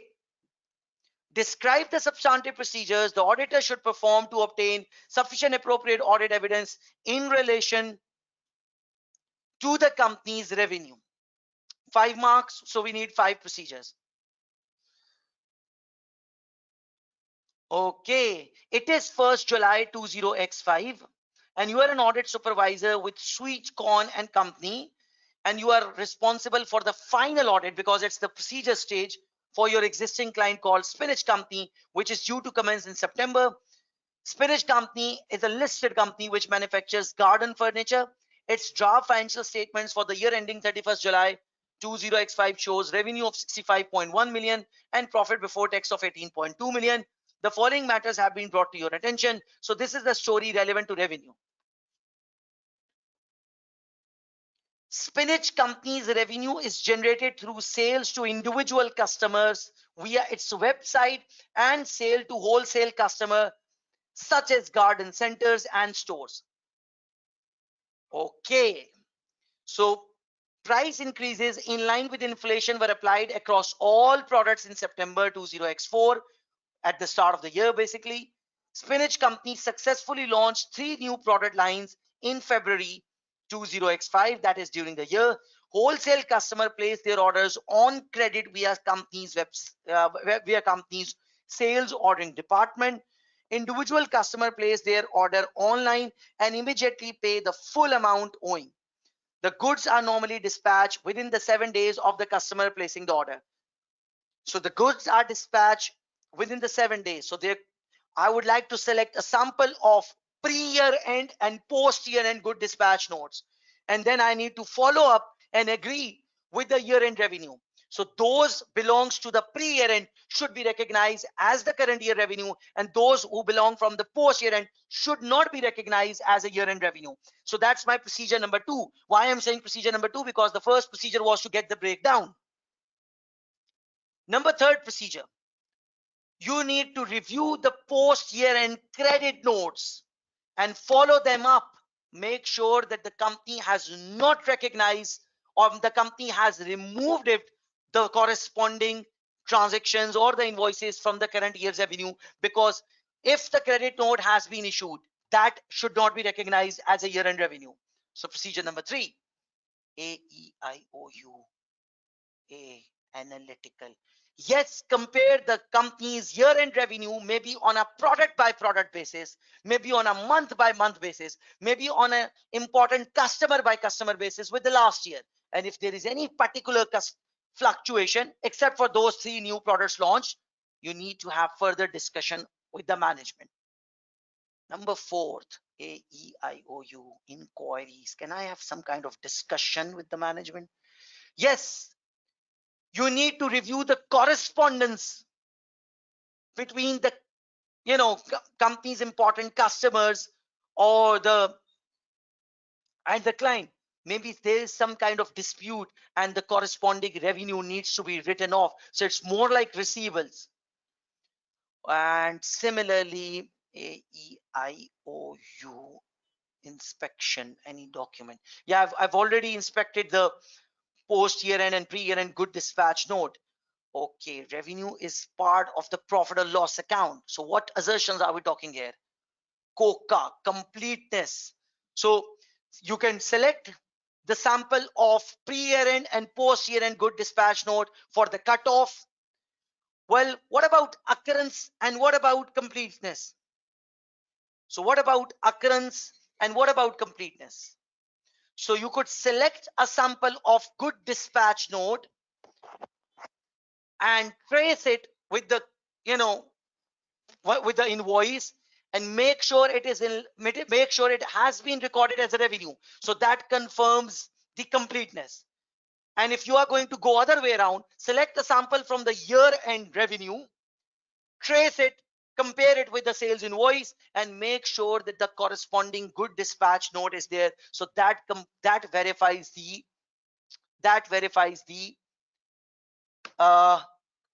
if you're going to select the sample from the revenue, and if you're going to match it with the good dispatch note, that verifies the occurrence. And if you're going to select a sample from the good dispatch note and you are going to compare it, match it within the year-end revenue, that verifies the completeness. So this is it. You need 5. We have explored 4, 5. Let's read the solution. So the first procedure was a simple one: cast a breakdown of revenue and agree it with the general ledger, trial balance, and the draft financial statement. Compare the overall level of revenue against the prior year or maybe with the budget, and if there is any significant fluctuation. So this is recalculation, the first one. And the second one is what? This is analytical procedure. You could also obtain the breakdown of sales analyzed by a month by month basis and compare this with the prior year. Again, if there is any significant fluctuation, compare. Analytical procedure. Obtain a schedule of sales for the year disaggregated into the main product or maybe on a customer by customer basis. Again, if there is any unusual fluctuation, you could have a discussion with the management. So there are 3 analytical procedures. Then what? For a sample of invoices, recalculate the invoices, especially with respect to discounts and sales tax. Make sure there is no arithmetical mistake. Select the sample of credit notes. Make sure that the revenue has been removed from the year-end revenue. Select a sample of dispatch notes, both pre and post year-end. Make sure that the cutoff has not been compromised. Select a sample of dispatch notes and agree to the sales invoice and inclusion into the sale daybook. That verifies the completeness of revenue. And if you are going to select a sample from the revenue, from the year-end revenue, and you are going to match it with the invoice through to the good dispatch note, that verifies the occurrence. So is this clear to everyone? Is this clear to everyone? Well, the dispatch note is an important thing when it comes to revenue. So if you are going to select a sample of good dispatch notes from the year end and you are going to match it with the invoice, with the original customer order, and finally within the revenue. That confirms the completeness of revenue, because you selected the sample of good dispatch note, so you are trying to make sure they have completely recorded the revenue. But if you're going to select the sample from the year-end revenue and you are going to match it with the invoice and finally to the good dispatch note, that verifies the occurrence.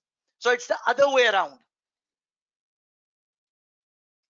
So Fatma is clear, Brianna is clear, Naila is clear, Tareem is clear. Oh, thank you very much, Fatima. Sheet to floor and floor to sheet. Yes.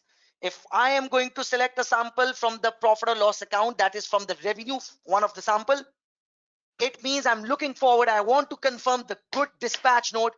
And if I will be able to get the good dispatch note, that confirms that the transaction was not fake. It actually occurred. But if I'm going to select the sample from the bloody good dispatch note, it's already there. The occurrence is not at stake. Now I need to make sure they have recognized it as a revenue. So it's about the completeness. Flow to sheet, sheet to flow. Yes, source document to ledger and ledger to document. Well done, Imran Ali. Thank you. Most welcome, Mahad. Washington is clear. Naila is clear. Imran is clear. Yes, MN is clear. Don't call it existence because it's a profit or loss account item. Call it occurrence and completeness. If it would have been a statement of financial position item, I would have said existence and completeness. Ibrahim has asked a question. If goods are not dispatched by the year end, can we still record it as a revenue? Everyone out there, can you answer the Ibrahim's question? If the goods are not dispatched by the year end, we actually received the order, but we didn't dispatch. Can we recognize it as a year end revenue? Imran is saying no. Naila is saying no. No, no, no, no, no, no. Too many no's. Absolutely. I'm loving those no's. Normally we don't like no, right? But right as of now, I'm liking those no's. Well, my dear, uh, who raised that question?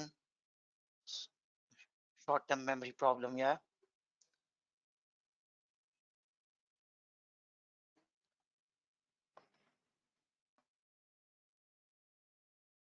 We cannot recognize that particular transaction at the year end as a revenue because according to IFRS 15, we have not transferred the economic benefits to the end user. So we cannot recognize the revenue. Okay. Can we talk about anything related to board minutes? Well, when it comes to revenue, we can review the board minutes in order to understand what exactly the price increase they had a discussion and they finalized, and then I will compare and then I will align it or agree it with the invoices, because according to the question they actually raised the invoices with respect to inflation or something, so I could review the board minutes for that. No, we should record it. No, we cannot record it as a deferred liability. We haven't earned anything, we haven't received anything. Ibrahim, what are you saying, man? You're not supposed to record anything. You just received an order. Be happy, sleep tight. You can't make an entry for that. Once you will deliver the goods, then it's about generating an invoice, and then you can recognize the revenue and the receivable both. Is this clear, Ibrahim? Okay, thank you. What about the cash received? How can you receive the cash when you have not delivered the goods? Well, if you are that lucky, okay, if you have received the cash in advance, then you need to recognize it as a liability, as a deferred income.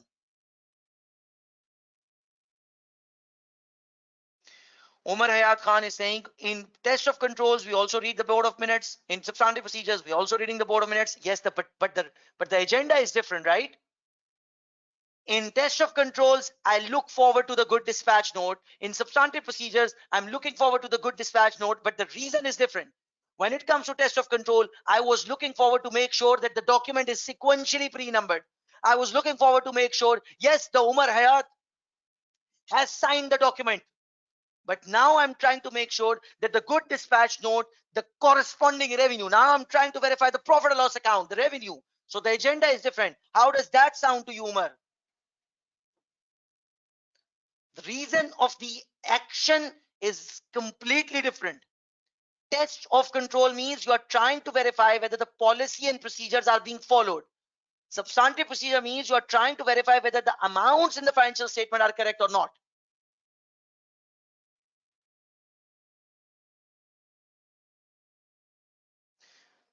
Okay, Umar, well done.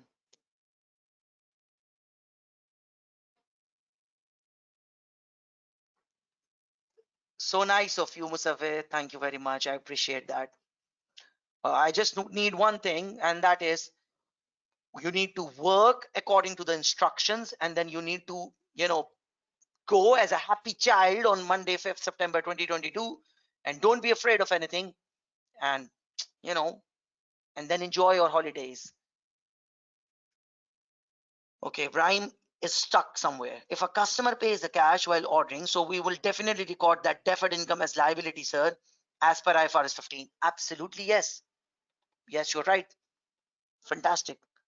Because IFRS 15 will not allow you to recognize it as a revenue as of now.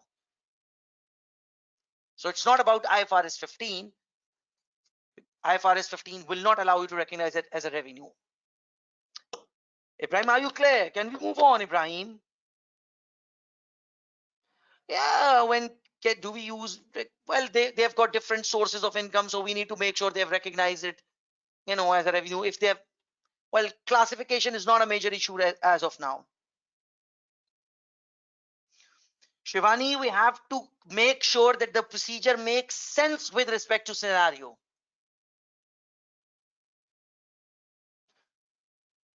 Anshara, well, I would say ignore it.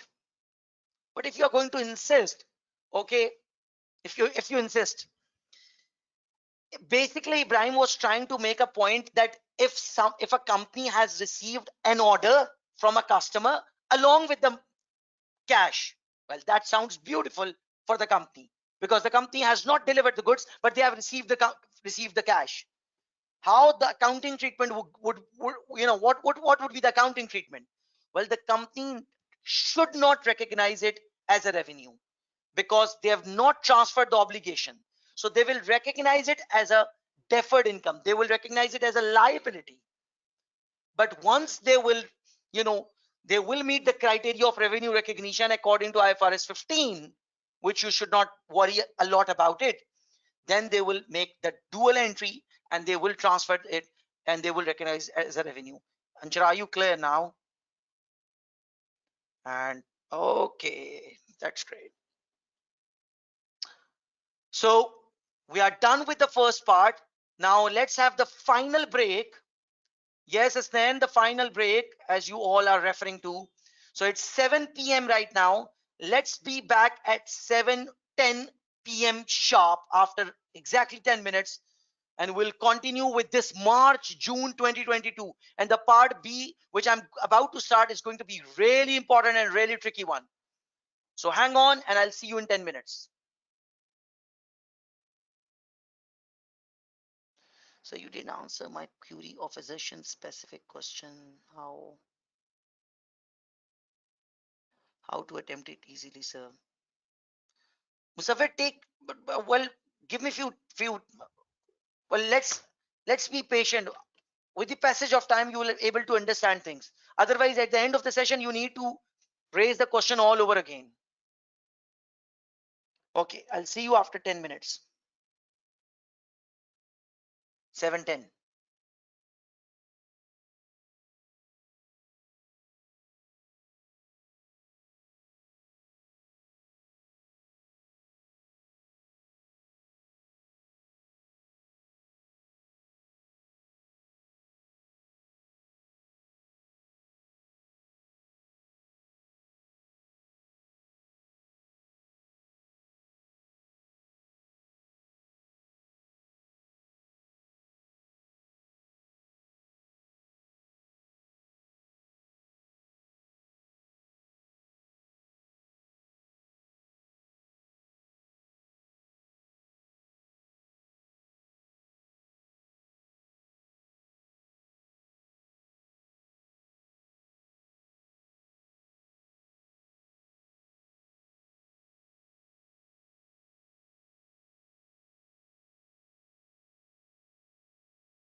Okay, guys, now it's time to finish off this paper called March June 2022.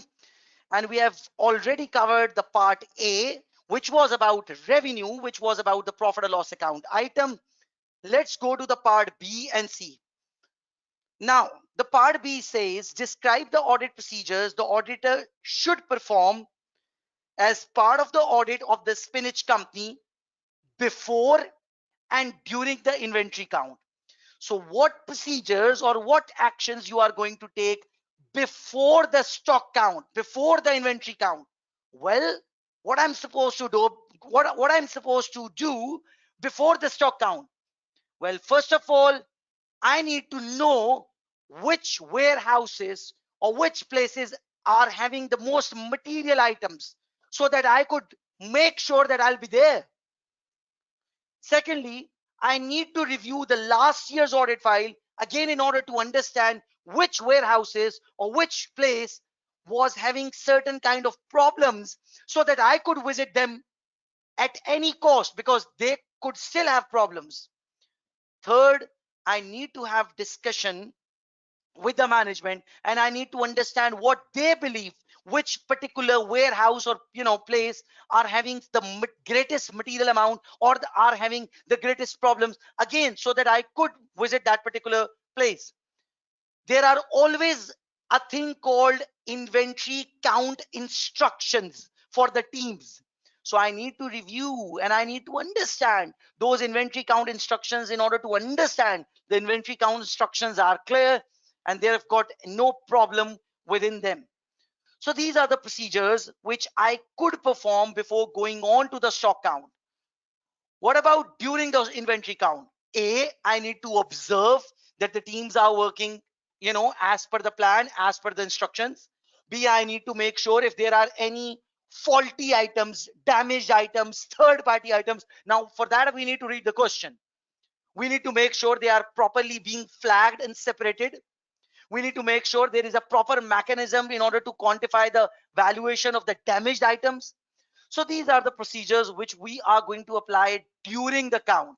So before the count, during the count, the marks are 6. So you could easily split 3, 3. Let's read the question. S company is forecasting a year-end inventory balance of 9.3 million. So that sounds extremely material. The company undertakes continuous production. So the production goes on, and full year-end inventory counts will be carried out at the year-end, that is on 31st July. S company's raw materials and finished goods inventory are stored in 6 warehouses, which are located across the country. See, 6 warehouses. So it might not be possible for the audit team to attend all 6. The company has 1 factory site and it is expected that there will be no significant work in progress held at the year end. So you can ignore the factory. Each inventory count will be supervised by a member of the company's internal audit department. There will be no movement of goods in and out of the warehouse during the count. So you need to observe that during the count. Sweet Corn, which is the name of the audit firm, will only attend some of the counts. So it's not possible for you to attend all the counts. So before the count, you need to figure out which places or which warehouses out of the 6 you need to be there, you need to visit. The largest warehouse, oh, that's an important one. The largest warehouse is located at the factory site, so it's within the factory, and around 10% of this warehouse space is rented out to a third-party company which stores its inventory of cleaning products there. So you need to make sure what kind of products do they make. So they make garden furniture. So you need to make sure that the third-party items are separate and it's not, amalgamated or mixed. The finance director has explained that the third-party inventory is located in one specific area of the warehouse. So you need to visit that place as well during the count. So I think this is not a difficult question. So these are the procedures before the count and these are the procedures during the count. 1, 2, 3, 4, 5. There are 5 before the count. You don't need 5. 1, 2, 3, 4, 5, 6, 7, 8. 8 up during the count. You don't need 8. You just need 3 each. Okay. Review the prior year audit files. Why? Because I want to identify the problem child from the last year. Is this clear? The first procedure. Have a discussion with the management. Why? Because you want to know the significant changes which have occurred, or any particular warehouse experiencing significant control issues. So for that, I need to have discussion with the management. Then you need to decide as an auditor which warehouse is having the most material item so that you could be there.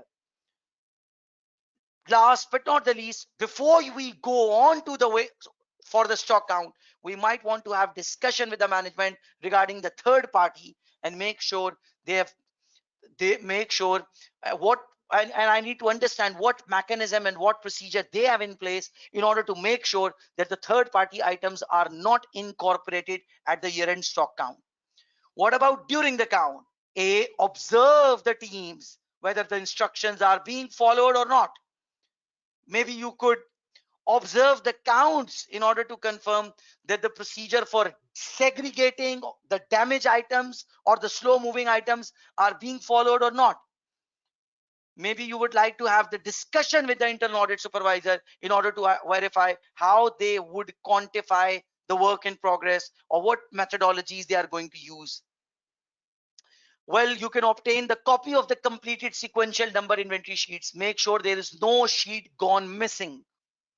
Last but not the least, observe the procedures that they have carried out in order to make sure that the third party items have been, separately allocated to one particular area. Is this clear to everyone? Another procedure, obtain a copy of the last GRN and the last GDN. Make sure they have correctly recognized it. Make sure they have not compromised on the cut off.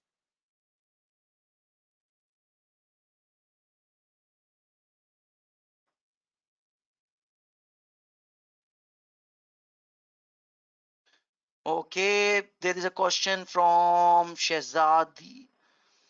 Shehzadi, before you wrap up today's session, kindly brief us on the difference between the three major topics. Okay, I might forget it, so you have to remind me again after half an hour or so. Okay, rest everyone is clear. That's great. So let's explore the last part of this question. And the last part of this question is about the share capital. So what about share capital? Describe the substantive procedures the auditor should perform to obtain sufficient and appropriate audit evidence in relation to the company's issue of share capital. So the company has issued a certain amount of share capital. Let's see what the question has to say. The company is looking to expand its operation by securing an additional factory site. So company wants to buy an additional factory. In order to raise finance, in order to raise sufficient capital, in order to finance, the company has issued ordinary shares at a premium in May, raising a sum of 4.3 million. What does premium means? Premium means share capital and also share premium account. So what procedures we are looking at? I think first of all we need to obtain the share issue document in order to understand the details of it and make sure the accounting treatment and the disclosures are in line with it. We need to split the share capital and share premium, make sure that the correct accounting treatment have been adopted by the client. We need to review the disclosure notes in order to make sure that the overall transaction have been appropriately disclosed in accordance with the relevant laws and regulations. Well, we can review the board minutes in order to confirm whether the additional share issue was agreed and the price was appropriate. So review the board minutes. Why? In order to confirm the number of shares and the price. Most importantly, agree the issue of shares in accordance with the company's constitution. Review the legal documentation in order to identify the details of the share issue. Inspect the bank statement and cash book in order to verify whether the same amount has been received. Recalculate the split of the proceeds between the nominal value and the premium. Make sure it is correctly classified within the share capital and share premium account. We know the nominal account goes as a credit in the share capital, and the premium is classified as in the share premium account. Last but not the least, review the disclosure of the share issue in the draft financial statement. Ensure it is in line with the relevant accounting standards and with the local laws and regulations. So please read these procedures. I'm giving you 2-3 minutes relevant to share capital, especially those which are highlighted. Agree the issue of new shares to the share register, and tell me if you are not clear for a particular one.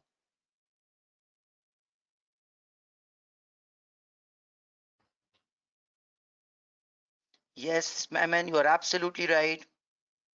Yes, Naila, you are absolutely right. In excess of par value goes to the share premium account. Yes, Saad Jangir, we can split it up.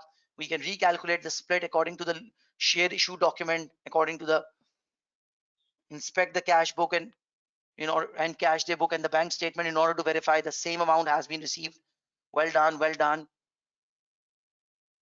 So please read all those procedures.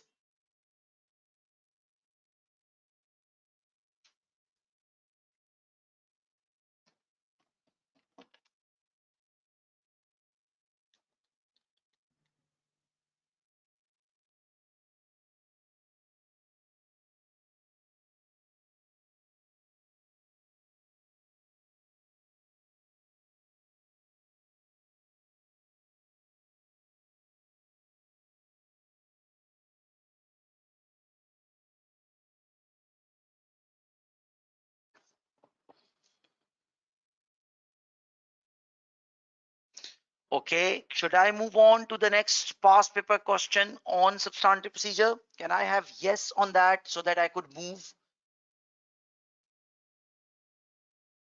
Okay, thank you, Fatima.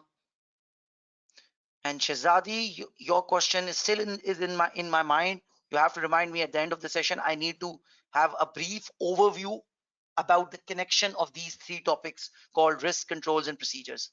In fact, I will give you a story about the whole syllabus of the AA, starting from topic number 1 to topic number 7 within 5 minutes.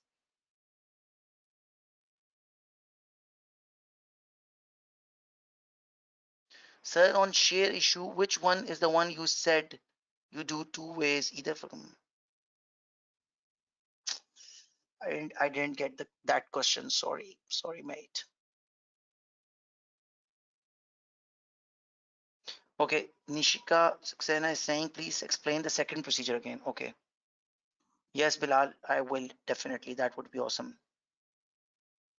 Okay, source to ledger. Okay, source to ledger. When it comes to statement of financial position, it's about existence and completeness. When it comes to profit or loss account, it's about occurrence and completeness. These are the things which you could do other way around.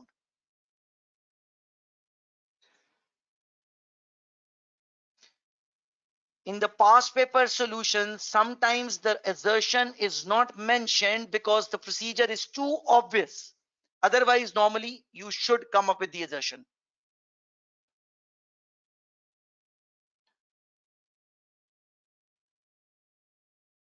Okay, procedure number two. Procedure number two, whatever shares they have issued, they cannot come up with anything not in line with the company's constitution.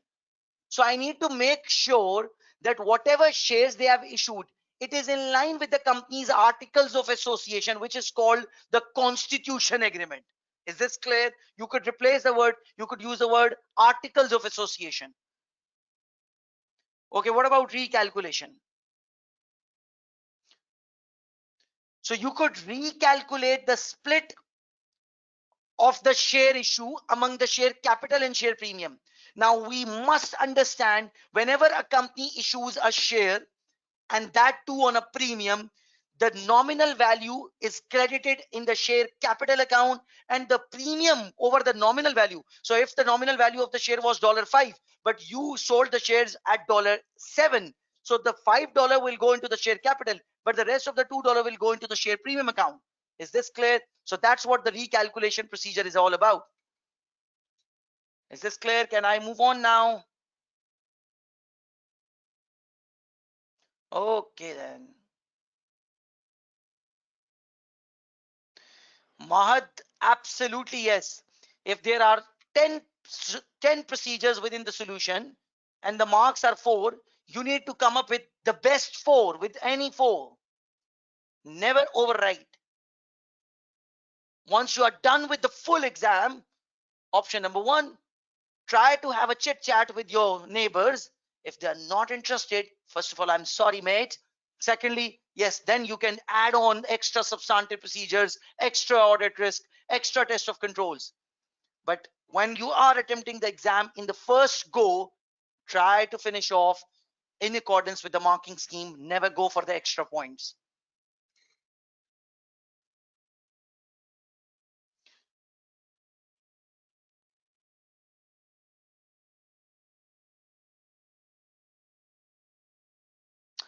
Okay, guys. So this is the question which I have selected for the today's session. Apart from the March June 2022, I have selected this question intentionally because I believe this is a question I did not cover during my normal classes with any batch.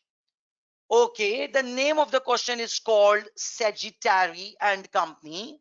Let's straight away go to the exam requirement. Part A.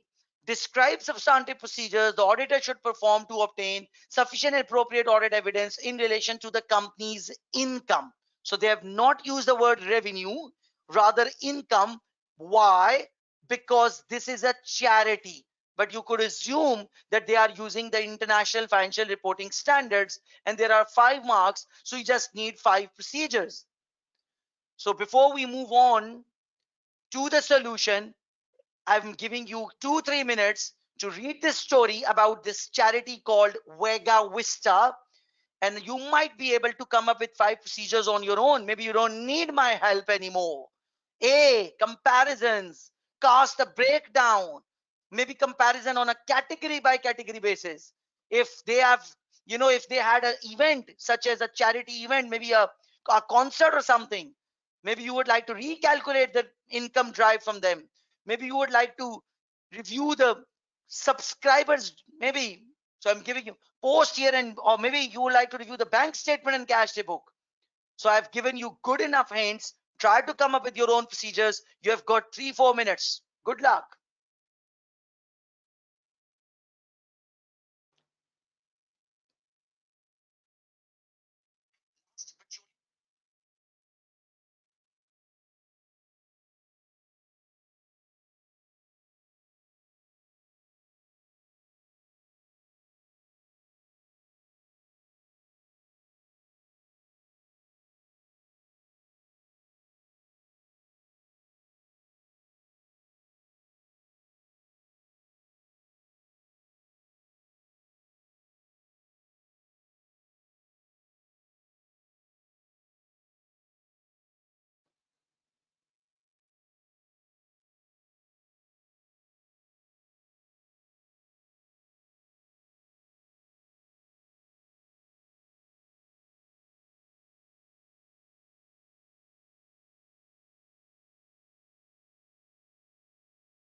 So what about it?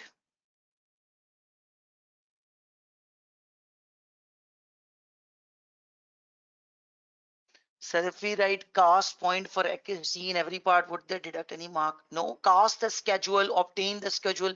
These are pretty normal words. If we add extra, the marker will. Okay, Rihanna Edwards has come up with a question. If the examiner has asked for 5 substantive procedures or 5 audit risk or 5 test of controls, and if somebody is going to come up with 6 or 7, what the examiner or the marker is going to do? Yes, the marker is going to mark all of them, and the marker is going to give you the marks for the best ones. But see, this is not the recommended approach. Far better option would be to take a minute, plan your answer, think what you are about to write rather than review it after writing. So take a moment and plan the answer and then attempt the question. Okay, MN has come up with a unique question. If we describe the good procedure but mention the wrong assertion, then what? The examiner will not give you any mark whatsoever, because you're not getting the crux or the bottom line of the topic.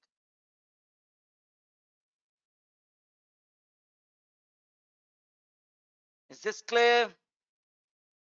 Can I move on? Are you all done with your own effort with respect to these procedures?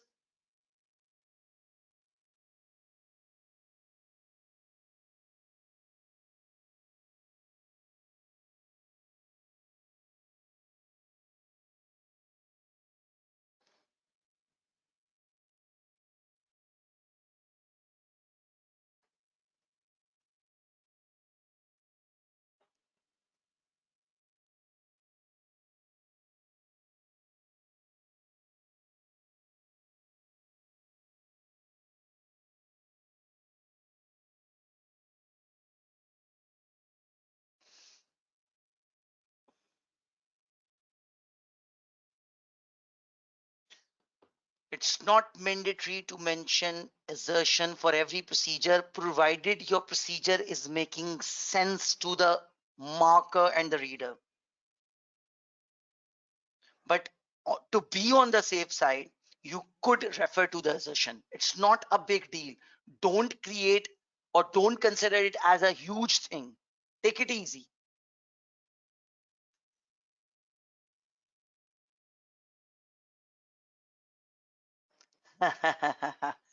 Okay, Mahat Avyas has raised a beautiful question.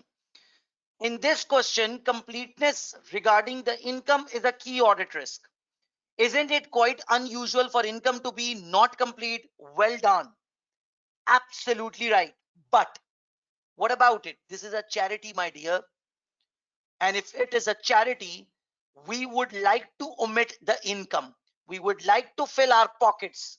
We would like to have a situation where we have deep pockets, and we might want to, not recognize particular income as the real income of the charity. So let's assume I am collecting donations on behalf of my charity in a shopping mall, and I've received $10,000 cash. Well, I might hand over 5,000 or 6,000 cash to the charity, to the office, and I might put $4,000 in my pocket. So what's the risk over here? The risk is, what's the risk? The completeness of income is a key risk over here. Is this clear? Thank you, MN. Okay, Charlie has asked, obtain a schedule. What does that mean? It means get the breakdown. Make sure you are starting from the opening balance. Then you are adding up whatever needs to be added up. And then you are deducting whatever needs to be deducted. And then you are, going down the line, finally to the closing balance. This is what we mean by obtain a schedule. Oh, yes, Mahat.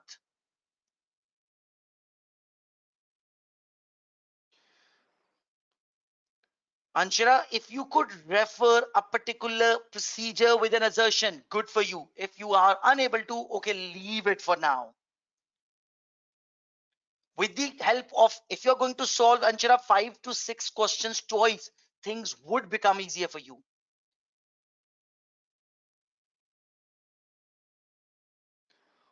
Okay, can I move to the solution now? Yeah. So what about it? You are getting the breakdown of the charity's income, and you are casting it. Why you are casting it? In order to verify completeness and accuracy. You are comparing the individual categories of income. Why you are comparing it? Because you just want to figure out if there is any unusual fluctuation, and if it is there, I will investigate it further. Because if there is unusual fluctuation, let's say there is a dip in a particular thing, maybe that's not complete, so it's about completeness. What about that annual event? Well, you're a smart person. You know how to use a calculator or a software. So you could recalculate $35 per ticket, how many tickets approximately they can sell it off, 15,000. And if the amount which they have recognized is not in line with your calculation, you need to have discussion with the management. What about the tickets sold on the final day? So you will reconcile from the ticket stub, how many tickets they have sold, and then multiplied with 35, and agree that the same amount has been received within the company's trial balance, within the company's cash day book, within the company's bank statement. So this is not a difficult procedure. These are not difficult procedure considering you're already done with revenue. That's why I am moving to the next part, which is the most favorite part of the double examiner. The examiner would test provisions somehow or the other. Provisions against the warranty claims, provisions against a legal case by the company's ex-director, maybe for a constructive or unfair dismissal, provisions against the such as restructuring provision, or some kind of provision will be there in the exam. So what about the exam requirement? Describe the substantive procedure the auditor should perform in order to obtain sufficient appropriate audit evidence in relation to the company's restructuring provision. So the company has restructured themselves, so they've recognized certain amount of provision. Okay, let's read the question. So this is a new company. This is not about that charity. C company recently announced plans to fundamentally restructure their production process, and because of the changes they are going to make, they have included 2.1 million restructuring provision in the draft financial statement. So they have got to a point 2.1 million in the financial statement. So I'll get the breakdown of this bloody 2.1 million, cast it, and make sure with the it is in line with the trial balance and the statement of financial position. Let's check it out. Let's please read this first procedure. Are you clear?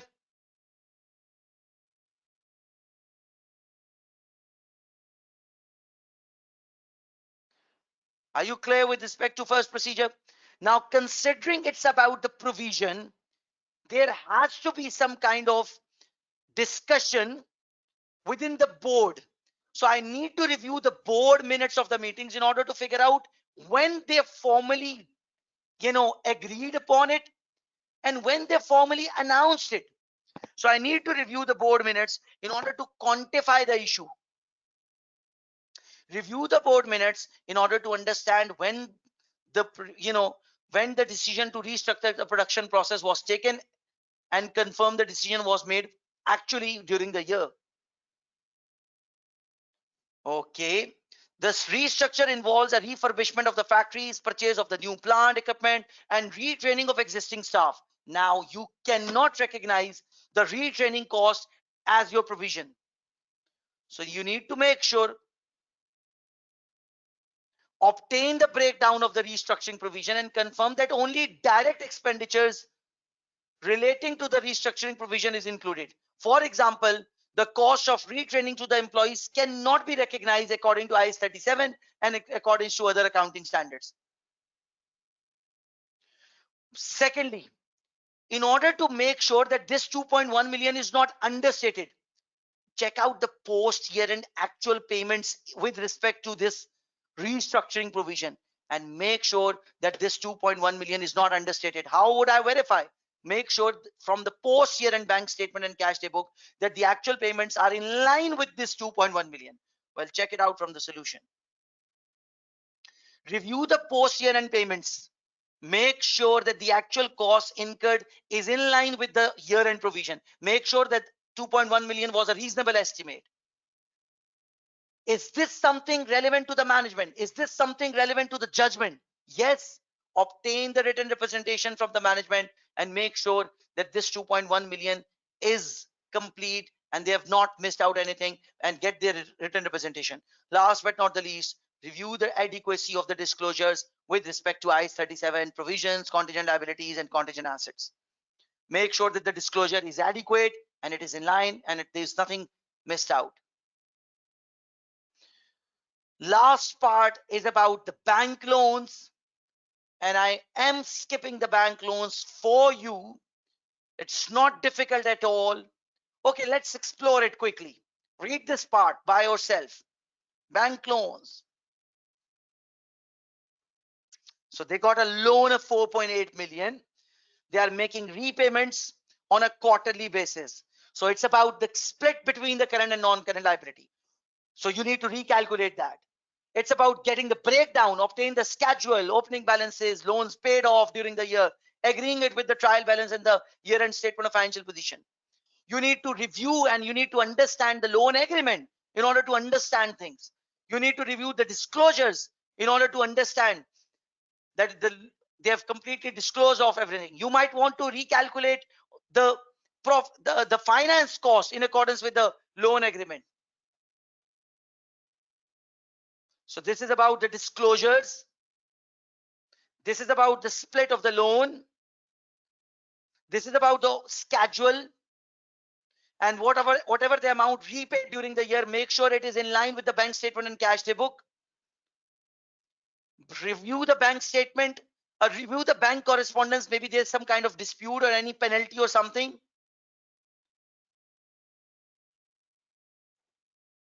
And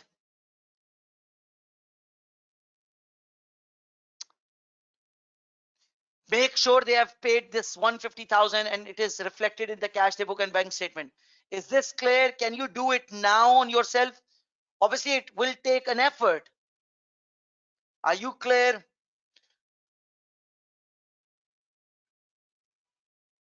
Yes, Fatima, we are going to get written representation and it is going to be a weak evidence, but we have to rely on the written representation because that provision has got to do with the management's intention. So we have to rely on management.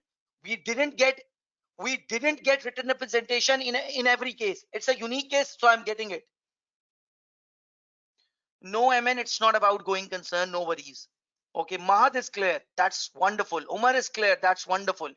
MN is clear. So finally, we are done with the second past paper question. Mind you, this past paper question is also a very, very recent one. So this is it. Now I need to conclude things and I need to come up with the story of overall syllabus. I need to teach you what I'm expecting from you for the next 24 hours. Now listen to me. Forget the question answer session. We'll come back to it after 5 to 10 minutes. Dear students, substantive procedures and OTQs are the backbone of this syllabus.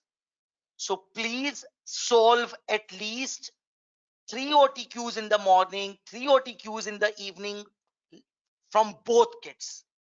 Okay. Second thing, before you join me for the 4th and the final day, and I might give you a plan as well on the 4th day to the live attendees. Before you join in for the 4th and the final day, please invest the next 24 hours on substantive procedures only. Please attempt 3 questions twice each. Which 3 questions? Those 2 questions which we did tonight. What were the names of these 2 questions? Number 1, Sagittary and spinach. Number 3rd question, which I'm recommending to all of you, is the most important question, and it's called Raspberry Company. Well, Raspberry, Blackberry. Yeah, I think it's Raspberry. Is there anyone who could confirm me the Raspberry is on substantive procedures? Or if I have to select 4th most important question, just to build up the concepts. Okay, sorry. Raspberry is on internal controls. Thank you, Ehsan. Thank you very much. And Hasnan. Yes, Umul Baneen. It's called gooseberry. So the 3rd question which you need to add is called gooseberry. And the 4th question, that's it. I'm not going to add 5th. The 5th question which you could add with and you could prepare and you could type and learn within the next 24 hours would be from your Kaplan kit called Pineapple Beach Hotel.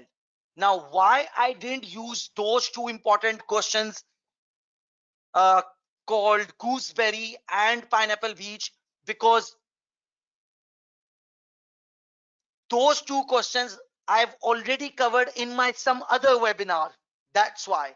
And more importantly, I did cover those 2 questions during the normal live classes. So I wanted to make sure that my regular students could get some benefit out of this session. So I came up with new questions. So I hope you don't mind that. So these questions were equally important.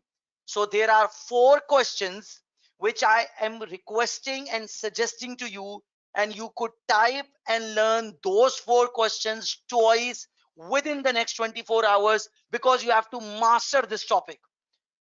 The names of those 4 questions, Bahad, if you could send it in the WhatsApp group just like you did yesterday. Number 1, gooseberry.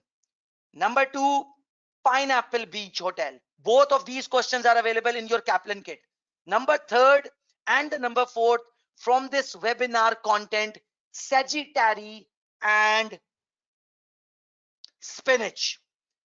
It is practically possible and doable. One question will take 1 hour. Okay, 1.5 hour. So that gives you, 6 hours of typing and learning if you are going to solve all 4 questions. So if you are going to do it twice, that won't take another 1.5 hour per question. That will take half an hour per question. So overall, I am requesting and I'm suggesting you to attempt or to invest 8 to 9 hours on substantive procedures within the next 24 hours. No, Mahat, it will create a thing called learning curve. You will be conscious. You will not rote learn it. You will be aware why are you doing it, what are you doing it, why you are applying a procedure. So it will help you rather than it will not create problems for you. It will be a favorable variance rather than an adverse. Though variances are never good, they are never recommended. So this is it from my side. Now, before I finish off today's lecture, let me tell you something which some of you wanted it. So this is the syllabus we have got, right?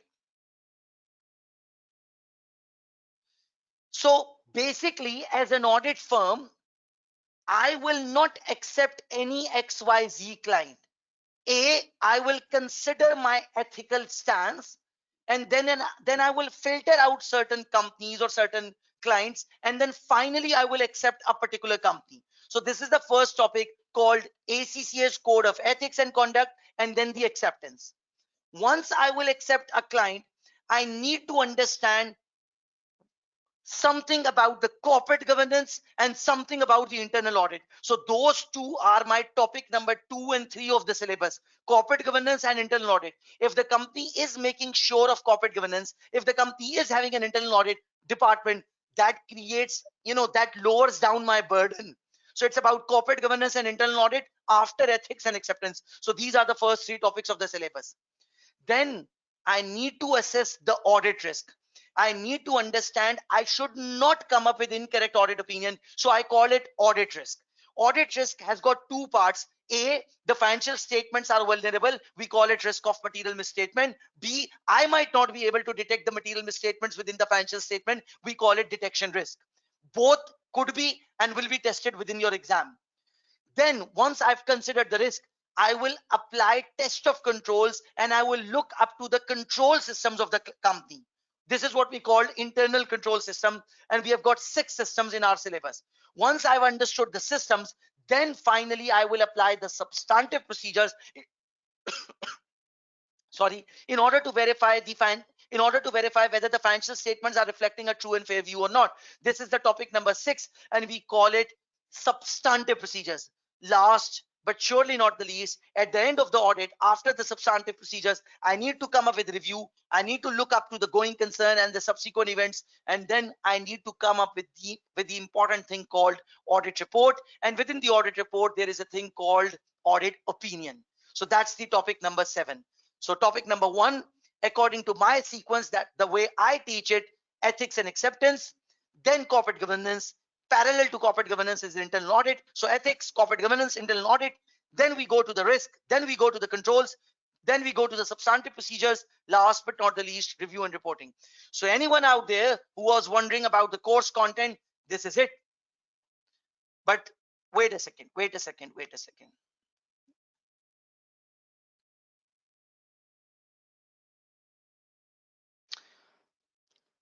In your final exam,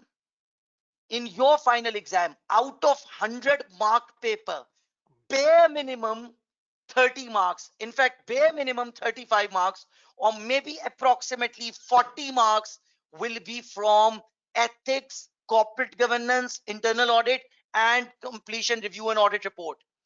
So tomorrow we are going to try and explore all of them. So you should not miss out the day 4. If you will miss out day 4, you will unfortunately be among those students who tend to fail this exam, not because of their major areas, but because of their minor areas. So if there is any question or concern, please raise it now. Otherwise, I would love to see you tomorrow live and exclusive, just to make sure we end up on a high note and we cover all the minor topics in as much detail as possible.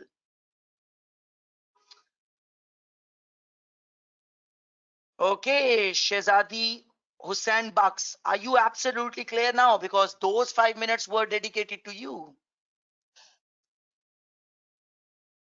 Tareem Fatma, would you please share the mock exam after day 4? Well, I will.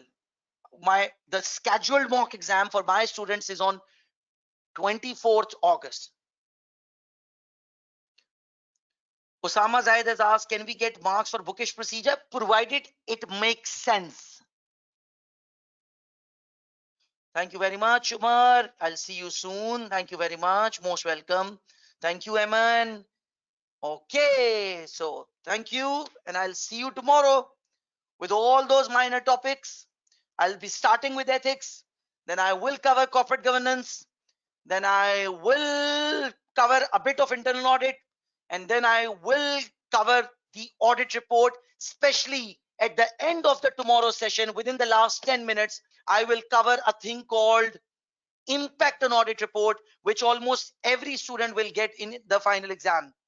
Impact on audit report, 5 marks, impact on audit report.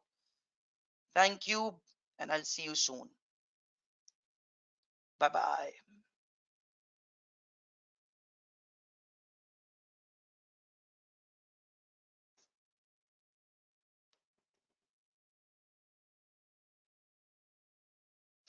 Well, if there is anyone who's wondering about the number, you can get the number from, well, you can send me a text over here, and then I will add you up in the WhatsApp group. Thank you.